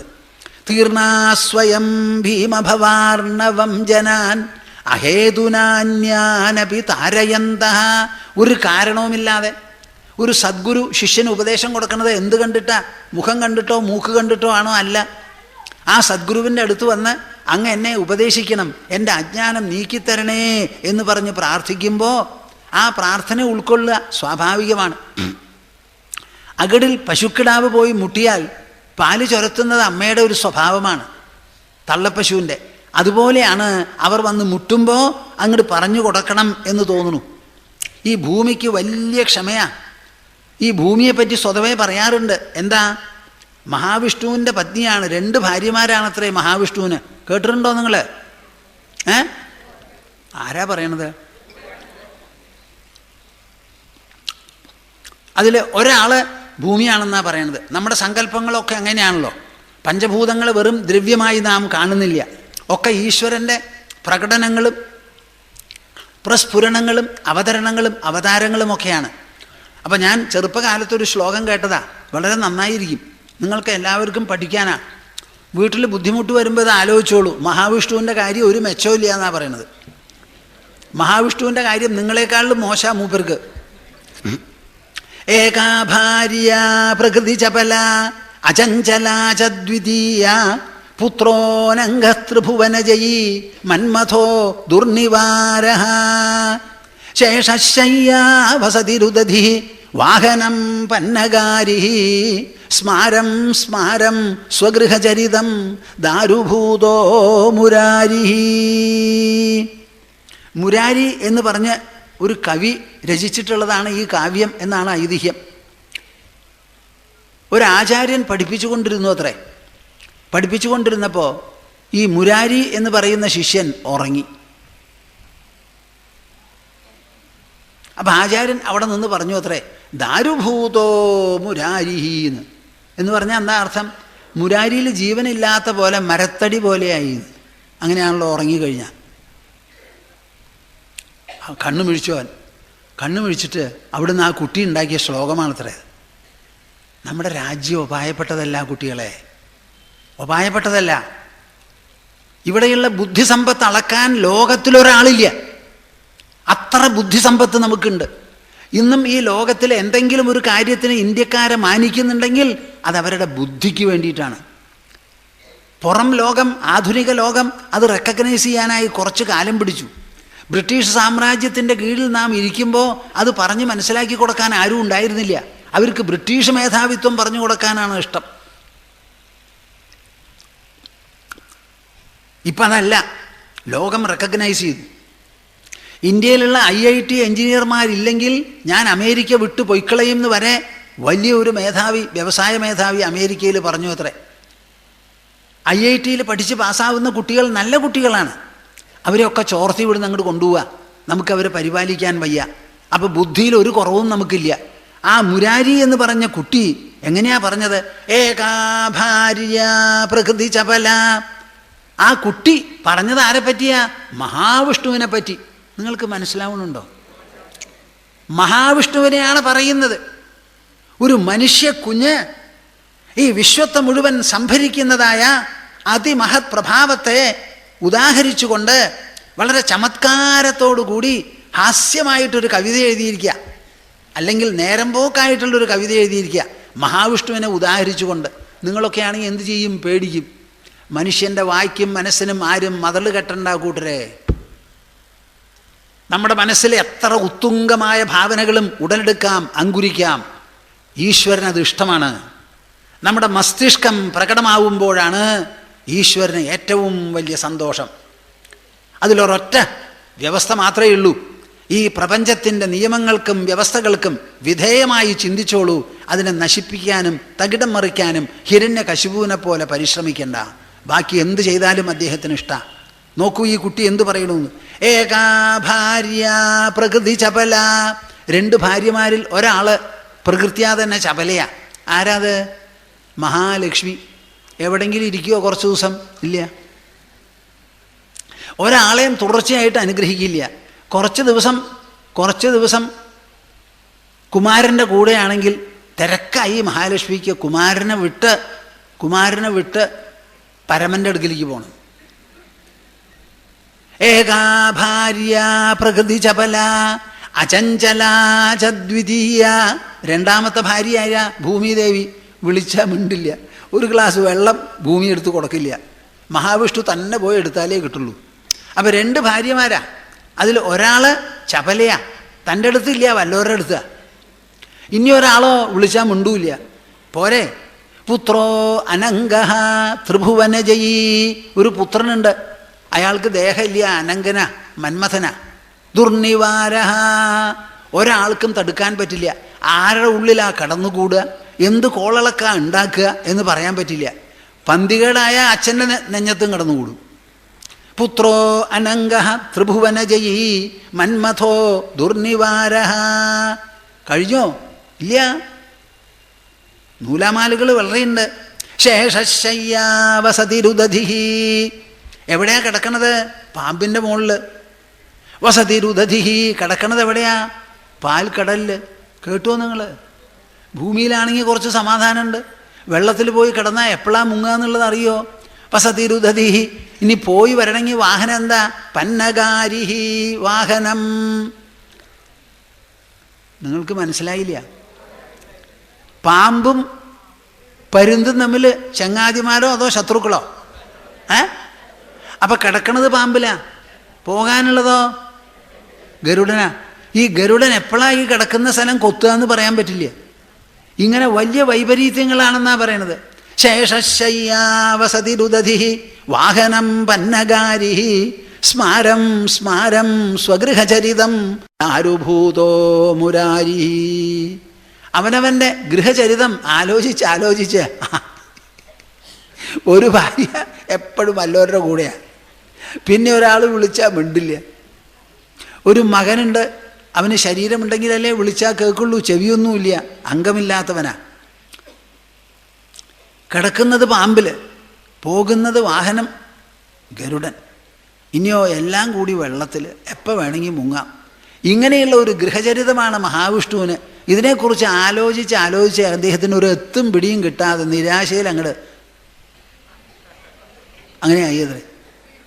ഏകാ ഭാര്യ പ്രകൃതി ചപല അചഞ്ചലാച ദ്വിതീയ പുത്രോ നംഗത്രിഭുവനജയീ മന്മഥോ ദുർനിവാര ശേഷശയ്യാവസതിരുദധി വാഹനം പന്നഗാരി സ്മാരം സ്മാരം സ്വഗൃഹചരിതം ദാരുഭൂതോ മുരാരി. എത്ര നർമ്മരസത്തോടു കൂടിയാണ് കാവ്യം ഒഴുകുന്നത്. പക്ഷേ ഇതിൽ ഭാവന ചെയ്യുന്നത് ആരെയാ?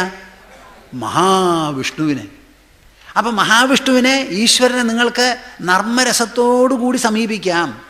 സ്നേഹമാകാം, വെറുപ്പാകാം, മാത്സര്യമാകാം, എന്ത് വേണമെങ്കിലാകാം, ഒരു വിരോധവുമില്ല. ഈശ്വരന് സ്നേഹവും ഭക്തിയും മാത്രമാണെന്ന് വിചാരിക്കരുത്. എന്ത് വേണമെങ്കിലാവാം, എല്ലാം അദ്ദേഹത്തിന് സമ്മതാണ്. ശശ്വത് പരാർത്ഥ സർവേഹ പരാർത്ഥൈകാന്ത സംഭവ സാധു ശിക്ഷേത ഭൂവൃത്തോ നഗശിഷ്യ പരാത്മതാം. ഭൂമി എന്ന് പറയുമ്പോൾ അത് വെറും ഭൂമിയിൽ മാത്രം നിൽക്കുന്നതല്ല. അപ്പോൾ ഈ ഭൂമിയിൽ നിന്ന് കാര്യമായിട്ട് നമ്മൾ പഠിക്കുന്നത് ഭൂമിയുടെ സഹനശക്തി, ഭൂമിയുടെ ആ ഗുണവിശേഷമായിരിക്കുന്ന ക്ഷമ, വാത്സല്യം, സ്നേഹം എന്നൊക്കെയാണ്. അപ്പം എനിക്ക് പറ്റിയിട്ടുള്ള ഒരു ശ്ലോകമൊന്നും നല്ലതൊന്നും നോക്കിയിട്ട് കണ്ടില്ല. അപ്പം ഞാൻ മലയാളത്തിൽ ഒരെണ്ണം, എനിക്ക് സമയം കിട്ടിയില്ല, അതിൻ്റെ ഇടയിൽ എഴുതാൻ പുറപ്പെട്ടു. ഞാനൊന്ന് ചൊല്ലി കേൾപ്പിക്കട്ടെ. ശൂന്യാകാശത്തിനുള്ളിൽ കഴിവതിനുതകും വെള്ളവും കാറ്റുമെല്ലാം നാനാജീവനു വാഴാൻ വിവിധ വിഭവവും സസ്യസമ്പത്തുമേകീ നിത്യം നിത്യം തന്നച്ചുതണ്ടിൽ ഭ്രമണവും അതുപോൽ സൂര്യനെ ചുറ്റിമേവും നാൾ പക്ഷം മാസവർഷം മുറകളരുളുമീ ഭൂമി തൻ മേന്മഹന്ത. നാൾ പക്ഷം മാസവർഷം മുറകളരുളുമീ ഭൂമി തൻ മേന്മഹന്ത. ഇത് കേട്ടപ്പോൾ തന്നെ നിങ്ങൾക്ക് അർത്ഥം മനസ്സിലായി കാണില്ലേ? ഞാൻ ഒരിക്കൽ കൂടി ചൊല്ലാം.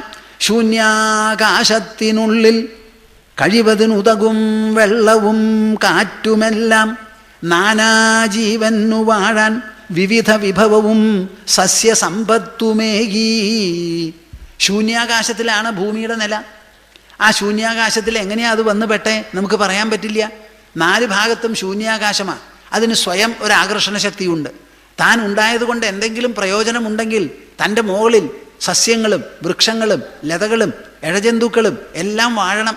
അപ്പം അതിന് വെള്ളം വേണം, വായു വേണം, ആകർഷണ ശക്തി വേണം. ഇതൊക്കെ സ്വയം അങ്ങോട്ട് ഉണ്ടാക്കി. നിത്യം തന്നച്ചുതണ്ടിൽ ഭ്രമണവും അതുപോൽ സൂര്യനെ ചുറ്റി വാഴും നാൾ പക്ഷം മാസവർഷം മുറകൾ അരുളുമീ ഭൂമി തൻ മേന്മഹന്ത. എന്തെങ്കിലും ഒന്ന് മഹത്തായി ലോകത്തിലുണ്ടോ എന്ന് ചിന്തിക്കാൻ പുറപ്പെടുമ്പോൾ ഭൂനിവാസികളായ നമുക്ക് ഭൂമിയെ തന്നെയാണ് അങ്ങേയറ്റം ഉദാഹരിക്കാനും പറയാനുമുള്ളത്. കുത്തിത്തോണ്ടി കുഴിച്ചിട്ടനവധി വിഭവം ചോർത്തി നിഷ്ഠൂരമായി. അങ്ങനെയുള്ള ഭൂമിയോട് നമ്മുടെ സമീപനം എന്താ? ഞാനിത് പറഞ്ഞാൽ നിങ്ങളെല്ലാം ഉൾക്കൊള്ളുമോ? സമ്മതിക്കോ? കേൾക്കുന്നതിന് മുമ്പ് തന്നെ. കുത്തിത്തോണ്ടി കുഴിച്ചിട്ടനവധി വിഭവം ചോർത്തി നിഷ്ഠൂരമായി തന്നിഷ്ടം നേടുവാനായി പലവിധ വിനകൾ നൽകുമീ മർത്യധാർഷ്ട്യം. അർത്ഥായോ? ഈ എന്തൊക്കെയാണ് നാം ഈ ഭൂമിയിൽ കാട്ടിക്കൂട്ടുന്നത്? ഡ്രില്ല് ചെയ്യണു, കുഴിക്കണു, പെട്രോളുള്ളത് ഇങ്ങനെ എടുക്കണു. എത്രയാ പെട്രോള്? എത്ര 10,000 കണക്കിന് ലിറ്റേഴ്സിൻ്റെ പെട്രോളാണ് ഓരോ ദിവസം എടുക്കുന്നത്. ഇതൊക്കെ എവിടെയാ? നമ്മുടെ ഞരമ്പുകളിൽ രക്തമുള്ളതുപോലെയാണ് ഈ പെട്രോൾ മുഴുവൻ അങ്ങനെ കിടക്കുന്നത്. അതിനെ മുഴുവൻ നാനങ്ങോട്ട് ഉറിഞ്ചി അങ്ങോട്ട് എടുത്തു എന്നുണ്ടെങ്കിൽ അവിടെ ഒരു ഇടവരില്ലേ, ഒരു വിടവ്. ആ വിടവ് എങ്ങനെയാണ് തീർക്കുക? അങ്ങനെ വരുമ്പോഴായിരിക്കാം ഒരു പക്ഷേ ഈ സുനാമിയൊക്കെ ഉണ്ടാവുന്നത്. ആ വെള്ളം വലിയ ഭാരമാണ് മുകളിൽ, അതിൻ്റെ ചോട്ടുനിന്നാണ് കൂടുതലും പെട്രോൾ എടുക്കുന്നത്. എടുത്തു കഴിഞ്ഞാൽ ആ ഭൂമിയുടെ ഉള്ളിലുള്ളതൊക്കെ പോയാൽ ഒന്നങ്ങോട്ട് ഇരിക്കും. ആ ഇരിക്കുന്ന സമയത്താകാം ഈ സുനാമി മുതലായതെല്ലാം ഉണ്ടാവുന്നത്. ഒരു പക്ഷേ നാം ഇത് മുഴുവൻ ആലോചിച്ചാണോ ചെയ്യുന്നത്? ഈ എടുത്ത സാധനങ്ങൾക്ക് മുഴുവൻ എന്ത് സംഭവിക്കുന്നു? ഈ ഭൂമിയെ ഒരു പുഷ്കലമാക്കി നിർത്താനുള്ള പരിശ്രമമല്ലേ നമ്മുടെ ബുദ്ധിയിൽ നിന്ന് പുറപ്പെടേണ്ടത്? അതോ അതിനെ ചൂഷണം ചെയ്ത് അവസാനം വരും തലമുറയ്ക്ക് മെച്ചപ്പെട്ട ഒരു ഭൂമിയെ സമ്മാനമായി കൊടുക്കുന്നതിന് പകരം വരണ്ട ഒരു ഭൂമിയെ, ഒഴിഞ്ഞ ഒരു ഭൂമിയെ. മലേഷ്യയിൽ ഞാൻ കൊല്ലം തോറും പോവാറുണ്ട്. അവിടെ ധാരാളം ടിന്നുണ്ടായിരുന്നു. ബ്രിട്ടീഷുകാരുള്ള കാലത്ത് ആ ടിൻ ഖനികൾ മുഴുവൻ തുറന്ന് എല്ലാം എടുത്ത് ടിൻ അവിടെ തീരെ തീർന്നു. എവിടെ ചെന്നാലും ഇങ്ങനെ കളിമണ്ണ് പോലെ ഇങ്ങനെ പൊന്തിക്കിടക്കും.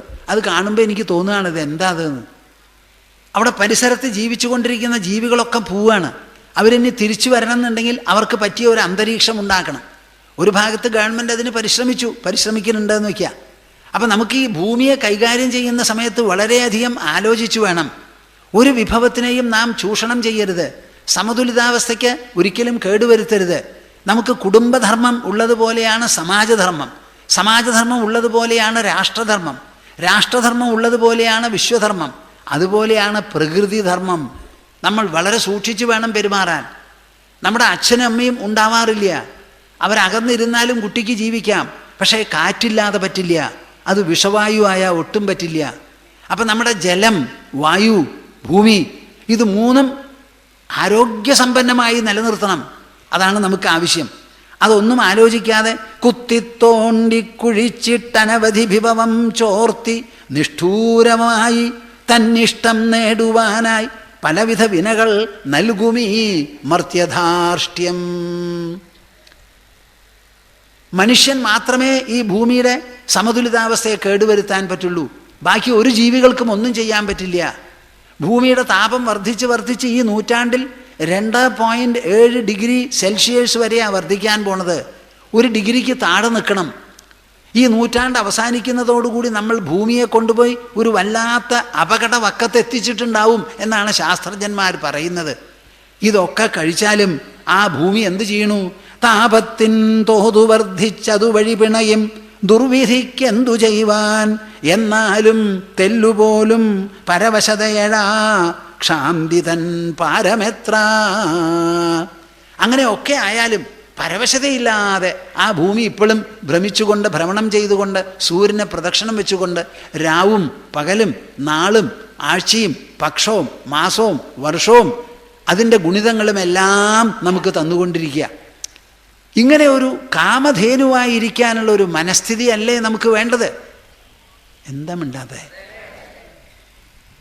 ഭൂമിയുടെ മക്കൾ എന്ന് പറഞ്ഞാൽ എന്താ? പിശുക്കന്മാരോ?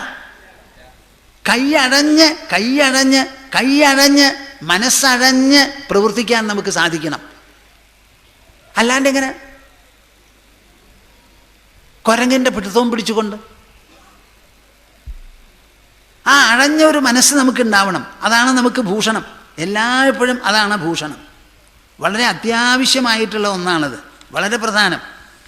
പരോപകാരായ ഫലന്തി വൃക്ഷാഃ പരോപകാരായ വഹന്തി നദ്യഃ പരോപകാരായ ദുഹന്തി ഗാവഃ പരോപകാരാമിദം ശരീരം. ഭൂമിയുടെ പാഠങ്ങൾ മുഴുവനാവുന്നില്ല. ശശ്വത് പരാർത്ഥ സർവേഹ പരാർത്ഥൈകാന്ത സംഭവഃ സാധുശിക്ഷയേത ഭൂഭൃത്തോ നഗശിഷ്യ പരാത്മതാം. ഭൂമിയുടെ പാഠങ്ങളിൽ 2 കാര്യവും കൂടി ഉൾപ്പെടുത്തുന്നുണ്ട് അവധൂതൻ. ഒന്ന് എന്താ? ഭൂഭൃത്തഃ നഗശിഷ്യ എന്ന്. ഭൂമിയിലാണ് പർവ്വതങ്ങൾ, കുന്നുകളുണ്ട്, മലകളുണ്ട്, പർവ്വതങ്ങളുണ്ട്, മഹാമഹാപർവ്വതങ്ങളുണ്ട്. ഈ ഭൂമി നിരന്ന ഒരു പ്രദേശമായിരുന്നു മുഴുവനെന്ന് വന്നാൽ ഇത് വാസയോഗ്യമാവില്ല. കേൾക്കുന്നുണ്ടോ? മനസ്സിലാവുന്നുണ്ടോ നിങ്ങൾക്ക്? ഇപ്പോൾ ഒരു പർവ്വതം എന്ന് പറഞ്ഞാൽ എന്താ? ഇങ്ങനെ നിരന്ന ഭൂമി, അവിടെ ഒരു പർവ്വതം ഉണ്ടായാൽ ഇത് എങ്ങനെയാണ് പർവ്വതം? വാസ്തവത്തിൽ ഇവിടെ ഒരു 500 അടി എന്ന് പറയരുത്, കൂടുതൽ വേണം. ഒരു 50,000 അടി വീതി ഉണ്ടെന്ന് വയ്ക്കാം. ആ 50,000 അടി വിസ്താരം അത് ഇങ്ങനെ ആയാലോ എത്രയായി? ഇവിടെയും ഇവിടെയും. അപ്പം പരപ്പ് വളരെ കൂടി. മനസ്സിലാവണില്ലേ? അങ്ങനെ ഉയർന്നിരിക്കുമ്പോൾ മഴ പെയ്യും, മഞ്ഞ് പെയ്യും. അങ്ങനെ വരുമ്പോൾ ആ വെള്ളം ഉയർന്ന പ്രദേശത്തു നിന്ന് ഒഴുകി ഒഴുകി ഒഴുകി ഒഴുകി അത് സമുദ്രത്തിൽ പോവും. എല്ലാ കാലത്തും മഴയുണ്ടാവില്ല. പക്ഷേ മനുഷ്യർക്കും ജീവികൾക്കും ജീവിതം കൊണ്ടു നടക്കാൻ എന്നും വെള്ളം വേണം. അപ്പോൾ എന്നും വെള്ളം എവിടുന്നാണ് കിട്ടുക? സമുദ്രത്തിലെ ജലം ലവണമയമാണല്ലോ. സമുദ്രജലം കുടിച്ച് നമുക്ക് ജീവിക്കാൻ പറ്റില്ല. അപ്പോൾ സമുദ്രജലം നീരാവിയായി മേപ്പെട്ടു പോകണം. ആ മേപ്പെട്ടു പോയി അങ്ങനെ അങ്ങോട്ട് പോയാൽ പറ്റുമോ? അത് മടങ്ങി വരണം. അപ്പം ആ നീരാവി ആകുന്നതോടുകൂടി ഉപ്പൊക്കെ താഴത്തായി ശുദ്ധമായിട്ടുള്ള വെള്ളം മേപ്പോട്ട് ഉയർന്നു. ഉയർന്നതിന് ശേഷം പർവ്വതത്തിൻ്റെ മുകളിൽ പെയ്തിട്ട് അങ്ങനെ ഒലിച്ചിറങ്ങി അത് പുഴയും നദിയും പ്രവാഹവുമായി ഇങ്ങനെ പോണു. എത്ര കിലോമീറ്റർ? ആയിരക്കണക്കിന് കിലോമീറ്റർ ഒഴുകുകയാണ്. ഇത് സാധ്യമാവണമെങ്കിൽ അവിടെ പർവ്വത പ്രദേശം വേണം. അങ്ങനെ പർവ്വതമായി ആ പർവ്വതത്തിൻ്റെ മുകളിൽ പെയ്യുന്ന മഴ വർഷം അത് ഒഴുകി ഒഴുകി ഇങ്ങനെ പോകുന്നത് പർവ്വതത്തിൻ്റെ ഒരു ധർമ്മമാണ്. അത് എന്തിനു വേണ്ടിയിട്ടാണ് ചെയ്യുന്നത്? പരോപകാരത്തിന് വേണ്ടി. പർവ്വതത്തിന് ഒരാവശ്യമില്ല, ഒരു തുള്ളി വെള്ളം അത് കുടിക്കുന്നില്ല. ആ ഒഴുകുന്ന പുഴകളുടെ ഇരുഭാഗത്തും വൃക്ഷങ്ങളായി കുറച്ചും കൂടിയും താഴ്ത്തു വന്ന് സമതല പ്രദേശമായി എന്നുണ്ടെങ്കിൽ, ഗംഗാതീരത്തിലാണല്ലോ നമ്മുടെ സിവിലൈസേഷൻ സഭ്യത ആദ്യമായി ജനിച്ചു വളർന്നത്. എല്ലാം അവിടെ വളർന്ന് ഭംഗിയായി വരും. അവിടെ ആദ്യമായിട്ടുള്ള വൈദിക ചിന്തകൾ ഉത്പത്തിയായത് സിന്ധു നദീതടത്തിലല്ല, ഗംഗാനദീ തീരത്തിലാണ്. ആ സമയത്ത് ലോകത്ത് മുഴുവനും റിലിജൻ എന്നൊരു വാക്കുണ്ടായിരുന്നില്ല. ഡിക്ഷണറിയിലും ഇല്ല, മനുഷ്യൻ്റെ മനസ്സിലും ഇല്ല. നമ്മളിതിനെ ധർമ്മം എന്നാണ് പറഞ്ഞിരുന്നത്. ധർമ്മം എന്നുള്ള വാക്കിന് എന്താ അർത്ഥം? ജീവിത മൂല്യം. ജീവിതത്തെ സംരക്ഷിക്കാൻ, ജീവിതത്തെ കൊണ്ടു നടത്താൻ, നിലനിർത്താൻ വേണ്ടിയുള്ള പരിരക്ഷകമായിരിക്കുന്ന മൂല്യങ്ങൾ മനസ്സുകൊണ്ടും ബുദ്ധി കൊണ്ടും അനുധാവനം ചെയ്യേണ്ടവ. അനുധാവനം ആ വാക്ക് പഠിച്ചോളൂ. പെഴ്സൂട്ട് എന്നാണ് ഇംഗ്ലീഷിൽ പറയുക. അനുവർത്തനമല്ല, അനുധാവനം. അതിനെ പിന്തുടർന്ന ഒരു സ്വഭാവം, അതാണ് ധർമ്മം. അത് മുഴുവനും ഉണ്ടായത് എന്താ? ഈ ഗംഗാനദീ തീരം ശാശ്വതമായി എന്ന് പറഞ്ഞാൽ കൊല്ലം മുഴുവനും ഒഴുകുന്ന ഒരു നദിയാണ്. വേനൽക്കാലത്ത് ശുദ്ധ നിർമ്മലമായ വെള്ളം, നല്ല ശുദ്ധമായ വെള്ളം ഐസുരുകിയിട്ടുള്ളതാണ് വരിക. അങ്ങനെ നദീതടത്തിലെ മനുഷ്യരാശിക്ക് ജീവിക്കാനും പ്രവർത്തിക്കാനും പറ്റുള്ളൂ. അവർക്ക് കുടിക്കാൻ വെള്ളം വേണം, കൃഷി ചെയ്യാൻ വെള്ളം വേണം, കുളിക്കാൻ വെള്ളം വേണം. അത് മൂന്നും ഉണ്ടെങ്കിലേ ജീവിക്കാൻ പറ്റുള്ളൂ. അപ്പോൾ സമുദ്രജലം കൊണ്ട് അത് നടക്കില്ല, ഉപ്പെടുക്കൽ മാത്രമേ നടക്കുള്ളൂ. അപ്പോൾ അതിനു വേണ്ടിയിട്ടാണ് ഈ പർവ്വതങ്ങളെല്ലാം. അപ്പോൾ പർവ്വതത്തിൻ്റെ സ്വഭാവം എന്താ? പരോപകാരായ ഫലന്തി വൃക്ഷാഃ നഗശിഷ്യ പരാത്മതാം ശശ്വത് പരാർത്ഥ സർവേഹ. എപ്പോഴും പരാർത്ഥമായി, സ്വാർത്ഥം എന്ന് പറഞ്ഞാൽ അവനവന് വേണ്ടി മാത്രം, പരാർത്ഥം എന്ന് പറഞ്ഞാൽ മറ്റുള്ളവർക്ക് വേണ്ടി. സ്വാർത്ഥം എങ്ങനെയോ അതുപോലെ തന്നെയാണ് പരാർത്ഥം. ഒന്ന് തനിക്കും മറ്റത് മറ്റുള്ളവർക്കും എന്നുള്ള വ്യത്യാസമേ ഉള്ളൂ. നമ്മുടെ സമാജം എപ്പോഴാണ് നന്നാവുക? പരാർത്ഥനിഷ്ഠന്മാരിവിടെ ഉണ്ടാവുമ്പോൾ. ഇതാ ഞങ്ങളെപ്പോലെയുള്ളവരെയൊക്കെ പറയുന്നത് പരാർത്ഥനിഷ്ഠന്മാരെന്നാണ്. കേട്ടിട്ടുണ്ടോ നിങ്ങൾ? ഒരാൾ പറഞ്ഞുകൊണ്ട് പരാർത്ഥനിഷ്ഠന്മാർ. ഒരാൾ എന്തിനു സന്യസിക്കണു എന്ന് ചോദിച്ചാൽ പരാർത്ഥനിഷ്ഠയാണത്. തൻ്റെ ജീവിതം തനിക്ക് വേണ്ടിയല്ല, അതുകൊണ്ട് താൻ വിവാഹം കഴിക്കാൻ പോണില്ല, തൻ്റേതായ മക്കൾ തനിക്ക് വേണ്ട, ഉണ്ടാവുകയാണെങ്കിൽ തന്നെ എനിക്ക് മാനസപുത്രന്മാരും മാനസപുത്രിമാരും മതി, എൻ്റെ ജീവിതം മുഴുവനും അന്യജനങ്ങളുടെ ലോകസംഗ്രഹാർത്ഥം, ലോകത്തിന് നന്മയ്ക്ക് വേണ്ടി എന്ന് പറഞ്ഞ് ഒരു പരിപൂർണ സമർപ്പണ ഭാവത്തോടു കൂടിയാണ് അവർ കഴിഞ്ഞുകൂടുക. വൃക്ഷങ്ങൾ അങ്ങനെയാണ്. അതിലുണ്ടാവുന്ന ഇലയോ പൂവോ കായോ ഒന്നും തന്നെ തനിക്ക് വേണ്ടിയിട്ടല്ല. ഒരു മാവിൽ 1000 മാങ്ങയുണ്ടാവും. ആ 1000-ത്തിൽ ഒരെണ്ണം കൂടി ആ മാവ് തിന്നണില്ല. അതിന് പിൻഗാമിയാവാൻ വേണ്ടി എത്രയോ കാലം കഴിഞ്ഞിട്ടാണ് പിന്നെ അത് നശിച്ചു പോവുക. അപ്പം ഞാൻ 2 കാര്യം പഠിച്ചു. ഭൂഭൃത്തഃ സാധു ശിക്ഷേത പരാർത്ഥൈകാന്ത സംഭവ. എൻ്റെ ജന്മം പരോപകാരത്തിന് മാത്രം വേണ്ടിയിട്ടാണ്. അങ്ങനെ പരോപകാരത്തിന് മാത്രം വേണ്ടി ഉണ്ടായതാണ് പർവ്വതങ്ങളും വൃക്ഷങ്ങളും ലോകത്തിൽ.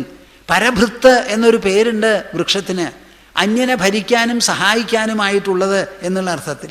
ശശ്വത് പരാർത്ഥ സർവേഹ പരാർത്ഥൈകാന്ത സംഭവ സാധു ശിക്ഷേത ഭൂഭൃത്തോ നഗശിഷ്യ പരാത്മതാം.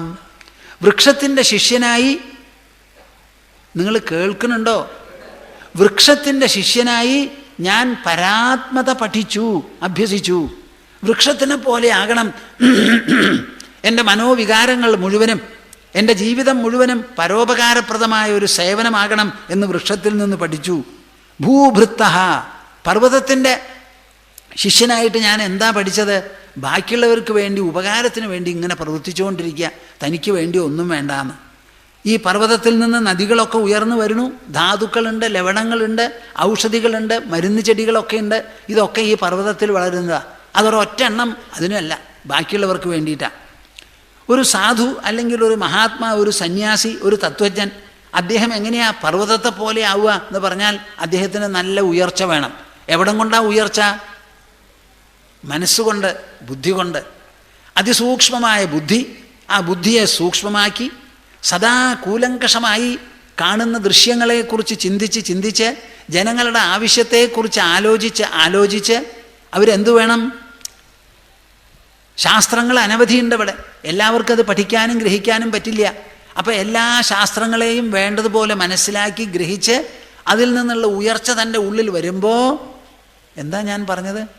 ആന്തരമായി തൻ്റെ മനസ്സ് ഉത്തുംഗവും ഉത്കൃഷ്ടവും അങ്ങനെ ഉയർന്നതുമാവുമ്പോൾ ആ ഉയർച്ച അനുസരിച്ച് ബാക്കിയുള്ളവർക്ക് പറഞ്ഞു കൊടുക്കാൻ സാധിക്കും.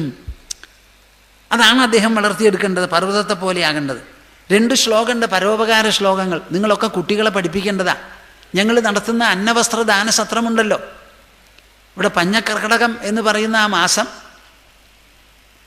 കാലാവസ്ഥ തന്നെ ജനങ്ങൾക്ക് ജോലിയില്ല എന്ന് പറഞ്ഞ് ലേ ഓഫ് ചെയ്യുന്ന ഒരു സമയമാണത്. ആ സമയത്താണ് ഞങ്ങൾ തിരഞ്ഞെടുത്ത് നടത്താം എന്ന് ഉദ്ദേശിച്ചത്. അതെല്ലാം കൂടി ഇക്കൊല്ലം ഞങ്ങൾ 26,500 പാവപ്പെട്ട വീടുകൾക്കാണ് അരിയും വസ്ത്രവും കുറച്ച് മധുരമായിട്ട് വിതരണം ചെയ്തത്. എല്ലാം കൂടി ഒരു 250-ലേറെ ഗ്രാമങ്ങളുണ്ടാവും, 10-45 വിതരണ കേന്ദ്രങ്ങളിൽ നിന്ന്. എവിടെ പോയിട്ട് ഈ അന്നവസ്ത്രദാനം നടത്തുന്നുണ്ടോ അത് നടത്തുന്ന സമയത്ത് ചൊല്ലുന്ന ശ്ലോകാണത്, നാമസങ്കീർത്തനത്തോടൊപ്പം.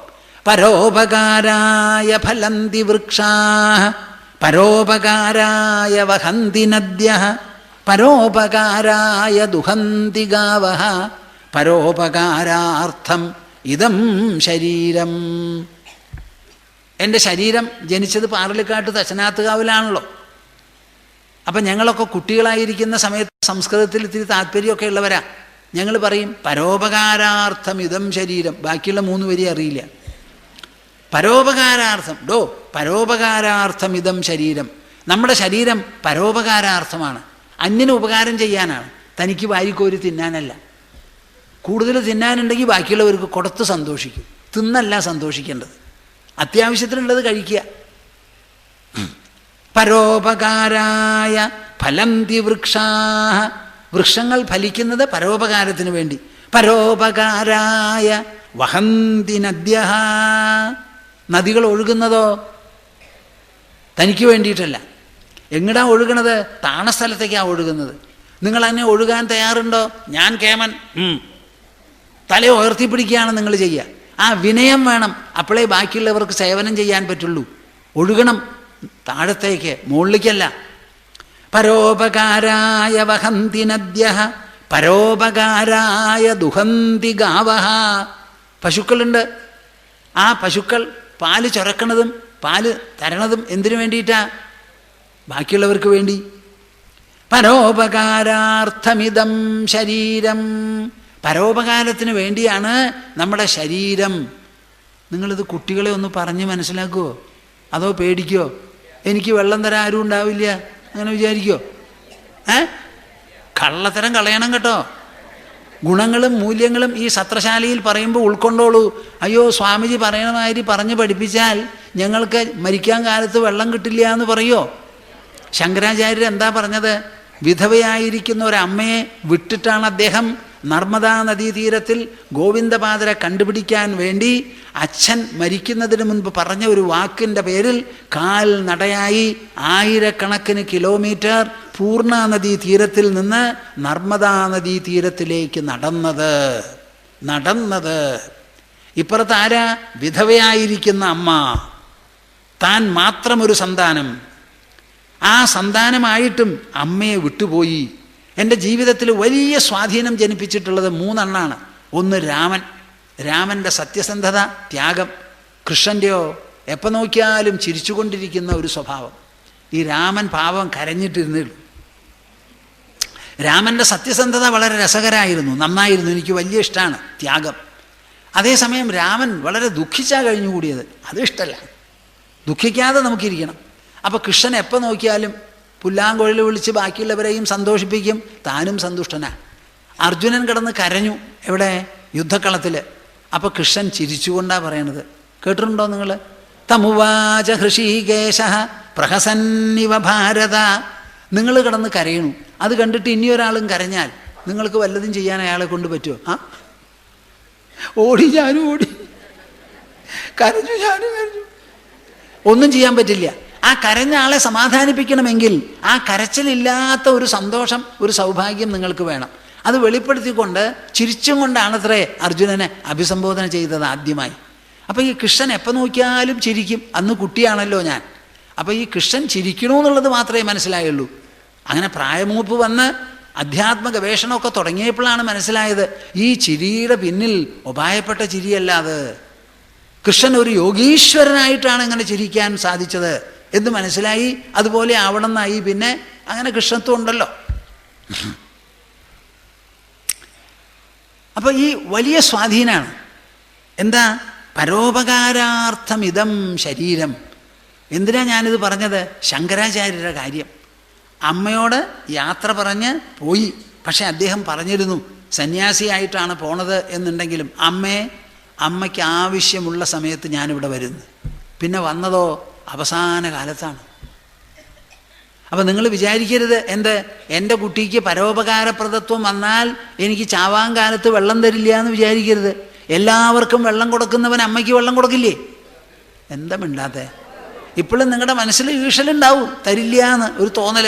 ആ ഗൃഹസ്ഥൻ്റെ പിശുക്ക് അതങ്ങോട്ട് കളയൂ, അറിവിന് വിധേയമാക്കൂ നിങ്ങളുടെ മനസ്സിനെ. ഒരിക്കലും വിചാരിക്കരുത്, എല്ലാവരെയും സ്നേഹിച്ച് വാത്സല്യത്തോടു കൂടിയിരിക്കുന്ന എൻ്റെ ശിശു എന്നിലും സ്നേഹമുണ്ടാവും.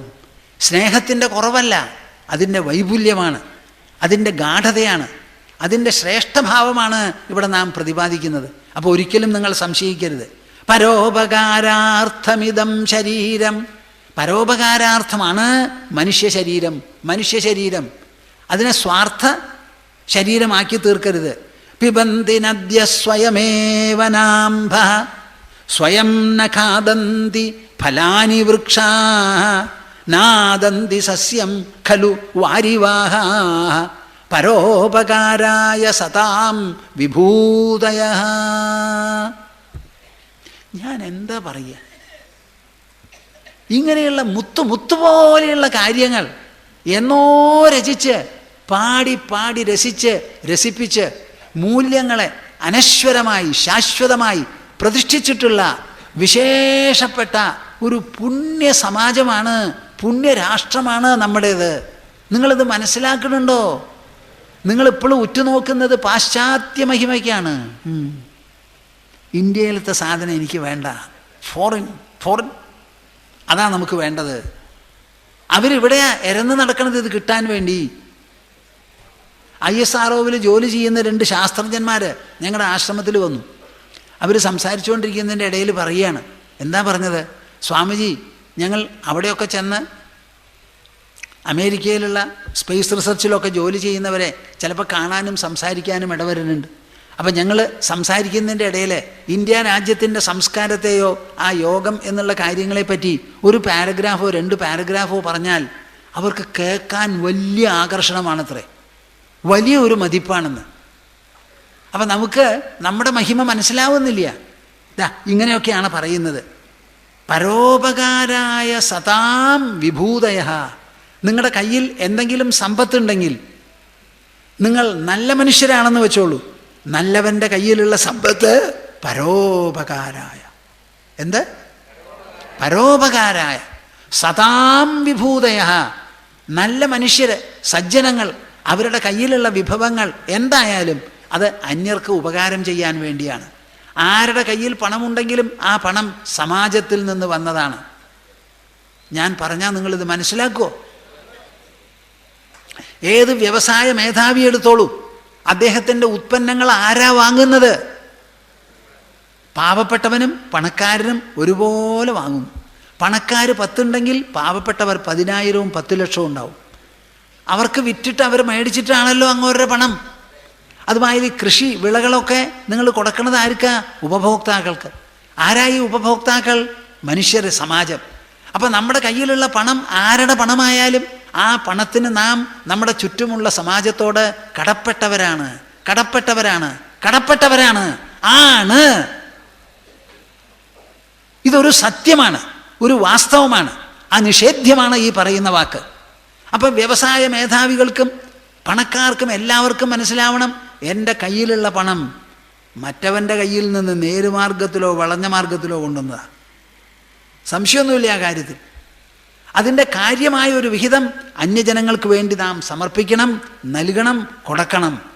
അപ്പം സജ്ജനങ്ങൾക്കുള്ള വിഭൂതി, വൈഭവം എങ്ങനെയാ? ബാക്കിയുള്ളവർക്ക് വേണ്ടിയാണ്. പരോപകാരായ സദാം വിഭൂതയഃ. നിങ്ങളെ ഓരോരുത്തരെയും വിലയിരുത്തിക്കോളൂ.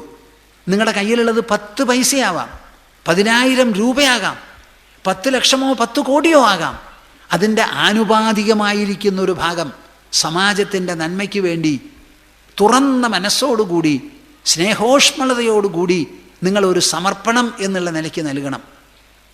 ഇവിടെ ചിലരൊക്കെ സന്യാസിമാർക്കൊക്കെ പാദസമർപ്പണമാണ്, ഈശ്വരന് പാദ കാണിക്കുക എന്ന് പറയുന്ന മാതിരി. എന്നാലും അവർ പറയും ഗുരുദക്ഷിണ പരദക്ഷിണ എന്നൊക്കെ. ഈ ഗുരുദക്ഷിണ എന്നൊക്കെ പറയുന്നത് വളരെ തെറ്റാണ്. എന്താ ഈ ദക്ഷിണ? ദക്ഷിണാജ്ഞാന സന്ദേശ. ദക്ഷിണ എന്ന് പറഞ്ഞാൽ നമ്മുടെ ബുദ്ധിയുടെ ദക്ഷത ഉപയോഗിച്ച് ചെയ്യേണ്ട കാര്യമാണത്. അതാണ് പഠിക്കുക. പഠിച്ചതിനെ ബാക്കിയുള്ളവർക്ക് പറഞ്ഞു മനസ്സിലാക്കി കൊടുക്കുക. ഒരു ഗുരുവിൻ്റെ അടുത്ത് ചെന്ന് അദ്ദേഹത്തിൻ്റെ വിദ്യ വേണ്ടതുപോലെ നാം അഭ്യസിച്ചു എന്നുണ്ടെങ്കിൽ ആ അഭ്യാസം പുഷ്കലമായി, പൂർണ്ണമായി, ശോഭനമായി, അത് നല്ല പോലെ തഴച്ചു, പന്തലിച്ചു, വളർന്നു, ശക്തിപ്പെട്ടു എന്ന് വരികിൽ ആ ഗുരു തനിക്ക് പറഞ്ഞു കൊടുത്തത് മാതിരി ബാക്കിയുള്ളവർക്കും പറഞ്ഞു കൊടുക്കാൻ സാധിക്കും.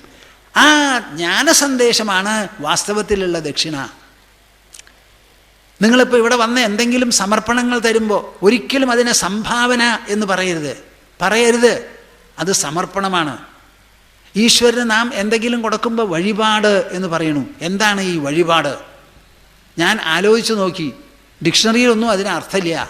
എൻ്റെ മനസ്സിൽ തോന്നിയത് എന്താണെന്ന് വെച്ചാൽ, വഴിയിൽ നടക്കുമ്പോൾ നാം ഉണ്ടാക്കുന്ന പാടുപോലെ ആയിരിക്കണം ദൈവത്തിന് കൊടുക്കുന്നത് എന്ന്. നിങ്ങൾ വഴി നടക്കുമ്പോൾ നിങ്ങളുടെ ഒരു പാടുണ്ടാവില്ലേ അവിടെ? എന്താ ആ പാട് കണ്ടുപിടിക്കാൻ പറ്റുമോ? അനവധി ആൾക്കാർ നടക്കും, നിങ്ങളും നടക്കും, നിങ്ങളുടെ പാടവിടെ ഉണ്ട്, കണ്ടുപിടിക്കാൻ പറ്റില്ല. അതുപോലെ ഭണ്ണാരത്തിലോ ക്ഷേത്രത്തിലോ വഴിപാട് നടത്തുമ്പോൾ കുഞ്ഞിക്കണ്ണൻ നായർ കോതണ്ടൻ എന്ന് പറഞ്ഞ് ചവിട്ടുപടിയിൽ വരെ എഴുതി കൊടുക്കരുത്, ഇടാൻ പാടില്ല. തൂണിൽ ഈശ്വരന് കെട്ടിയിട്ടുള്ള തൂണിൽ നാരായണമേനോൻ അവിടെ എഴുതിയിരിക്കുക. നാരായണമേനോൻ അവിടെ എനിക്ക് മനസ്സിലാവില്ല. എന്തൊരു ഗതികേടാന്ന് ആലോചിച്ച് നോക്കൂ. നമുക്ക് ബുദ്ധിയില്ലേ? നമുക്ക് മനസ്സില്ലേ? നമുക്ക് വൈഭവമില്ലേ? നല്ല അമ്മയ്ക്കും അച്ഛനും ജനിച്ചവരല്ലേ നമ്മൾ?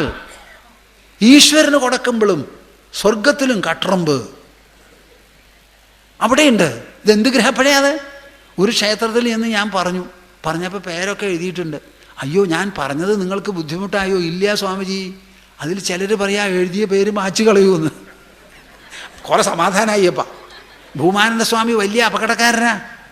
ശുഗമുനി പറഞ്ഞതുപോലെ, വേദവ്യാസ മഹർഷി പറഞ്ഞതുപോലെ സത്യം നഗ്നമായി തൊലി ഉരിച്ചു പറയും, അതിൽ കളങ്കം വയ്ക്കില്ല. അപ്പം വഴിപാടാണത്. വഴിയിൽ നിങ്ങൾ നടക്കണു, ഒരു കാറ് പോയാലും അത് എൻ്റെ കാറിൻ്റെ പാടാണെന്ന് പറയാൻ പറ്റില്ല. അങ്ങനെ എൻ്റെ എന്നുള്ള വിചാരം കഴിഞ്ഞ് നമ്മൾ അങ്ങോട്ട് കൊടുക്കണം സമർപ്പണമായി. അതിനൊക്കെ സംഭാവന. നിങ്ങൾ ആരാ സംഭാവന നൽകാൻ? ഭഗവാന്. ആരാ നിങ്ങൾ? ഈശ്വരന് സംഭാവന നൽകാത്രേ. കേൾക്കണോ? ഈശ്വരൻ സമ്മാനിച്ച ലോകത്തിൽ നിന്ന് ചൂഷണം ചെയ്ത് ജീവിക്കുന്ന നമ്മൾ ഈശ്വരന് സമ്മാനം കൊടുക്കാൻ പോവുകയാണത്രേ. തടിയിലും വലിയ കൊമ്പ്. അപ്പോൾ വളരെ നല്ലപോലെ ആലോചിക്കണം. പിബന്തി നദ്യ സ്വയമേവ നാംഭഃ സ്വയം ന ഖാദന്തി ഫലാനി വൃക്ഷാഃ. പിബന്തി നദ്യഃ സ്വയമേവ നാംഭഃ. ഒഴുകുന്ന നദി ഏതെങ്കിലും ഒരു തുള്ളി വെള്ളം തൻ്റെ വെള്ളം കുടിക്കുന്നുണ്ടോ? ഇല്ല. സ്വയം ന ഖാദന്തി ഫലാനി വൃക്ഷാ. വൃക്ഷങ്ങൾ തന്നിലുണ്ടാവുന്ന ഫലങ്ങൾ ഏതെങ്കിലും ഒരെണ്ണം അണ്ണാറക്കണ്ണൻ കടിക്കുന്ന പോലെ കടിക്കാറുണ്ടോ? ഇല്ല. നാദന്തി സസ്യം ഖലു വാരിവാഹ. മേഘങ്ങൾ വർഷിച്ചിട്ടാണ് സസ്യലതാദികളൊക്കെ ഉണ്ടാവുന്നത്. അതിലുണ്ടാവുന്ന ഏതെങ്കിലും ഒരു സസ്യം ഈ മേഘം ഭക്ഷിക്കുന്നുണ്ടോ? ഇല്ല. അതുപോലെ അതുപോലെ എത്ര തവണ പറയണം ഞാൻ? അതുപോലെ അതുപോലെ അതുപോലെ പരോപകാരായ സദാം വിഭൂതയ. നല്ല മനുഷ്യരുടെ കയ്യിലുള്ള വിഭവം മുഴുവനും പരോപകാരത്തിന് വേണ്ടിയാണ്. ഇതാണ് നമുക്ക് ഓതാനുള്ളതും പറയാനുള്ളതും. വളരെ വിശേഷപ്പെട്ട ഒരു നിലയാണത്. ശശ്വത് പദാർത്ഥ സർവേഹ പരാർത്ഥൈകാന്ത സംഭവ സാധുശിക്ഷേത ഭൂഭൃത്തോ നഗശിഷ്യ പരാത്മതാം. അവിടുന്ന് അങ്ങോട്ട് പറയുകയാണ്. എന്ത്? ഓരോരുത്തരുടെ നിന്നും പഠിച്ച പാഠം പറയുകയാണല്ലോ. പ്രാണവൃത്യൈവ സന്തുഷ്യേൻ മുനിർനൈവേന്ദ്രിയപ്രിയൈ ജ്ഞാനം യഥാ നശ്യേത നാവകീര്യേത വാങ്മനഃ. ഇത് അർത്ഥം പറയാൻ പറ്റുമോ? ഇപ്പോൾ സമയം? ഈ ശ്ലോകം അടുത്ത ദിവസം പറയാം. അപ്പോൾ ഓരോന്നിൽ നിന്നും പഠിച്ച കാര്യങ്ങൾ പറയുകയാണ്. ഭൂമിയുടെ അടുത്തുനിന്നും ഭൂമിയിൽ നിന്ന് തന്നെ ഉണ്ടായ പർവ്വതങ്ങളും വൃക്ഷങ്ങളും എല്ലാം ഉണ്ട്. അതിൽ നിന്ന് പഠിച്ച പാഠങ്ങൾ പറഞ്ഞു. ഇനി അങ്ങോട്ട് നീണ്ടി പോവാണ്. പൃഥിവി, വായു, ആകാശം എന്നിങ്ങനെ നമുക്ക് അടുത്ത ദിവസം ബാക്കിയുള്ളത് പറയാം.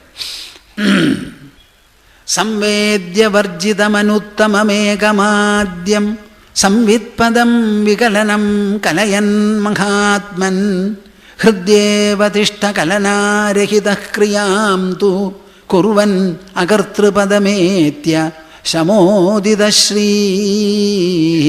കുർവൻ അകർത്തൃപദമേത്യ ശമോദിതശ്രീ. ഹരി ഓം ഹരി ഓം ഹരി. എല്ലാവരും കൂടി ആയില്ല, ഓംകാരം ജപിക്കാൻ പോവാ. എല്ലാവരും കൂടി നിവർന്നിരുന്ന് ജപിക്കുക. ഇതാ ഓ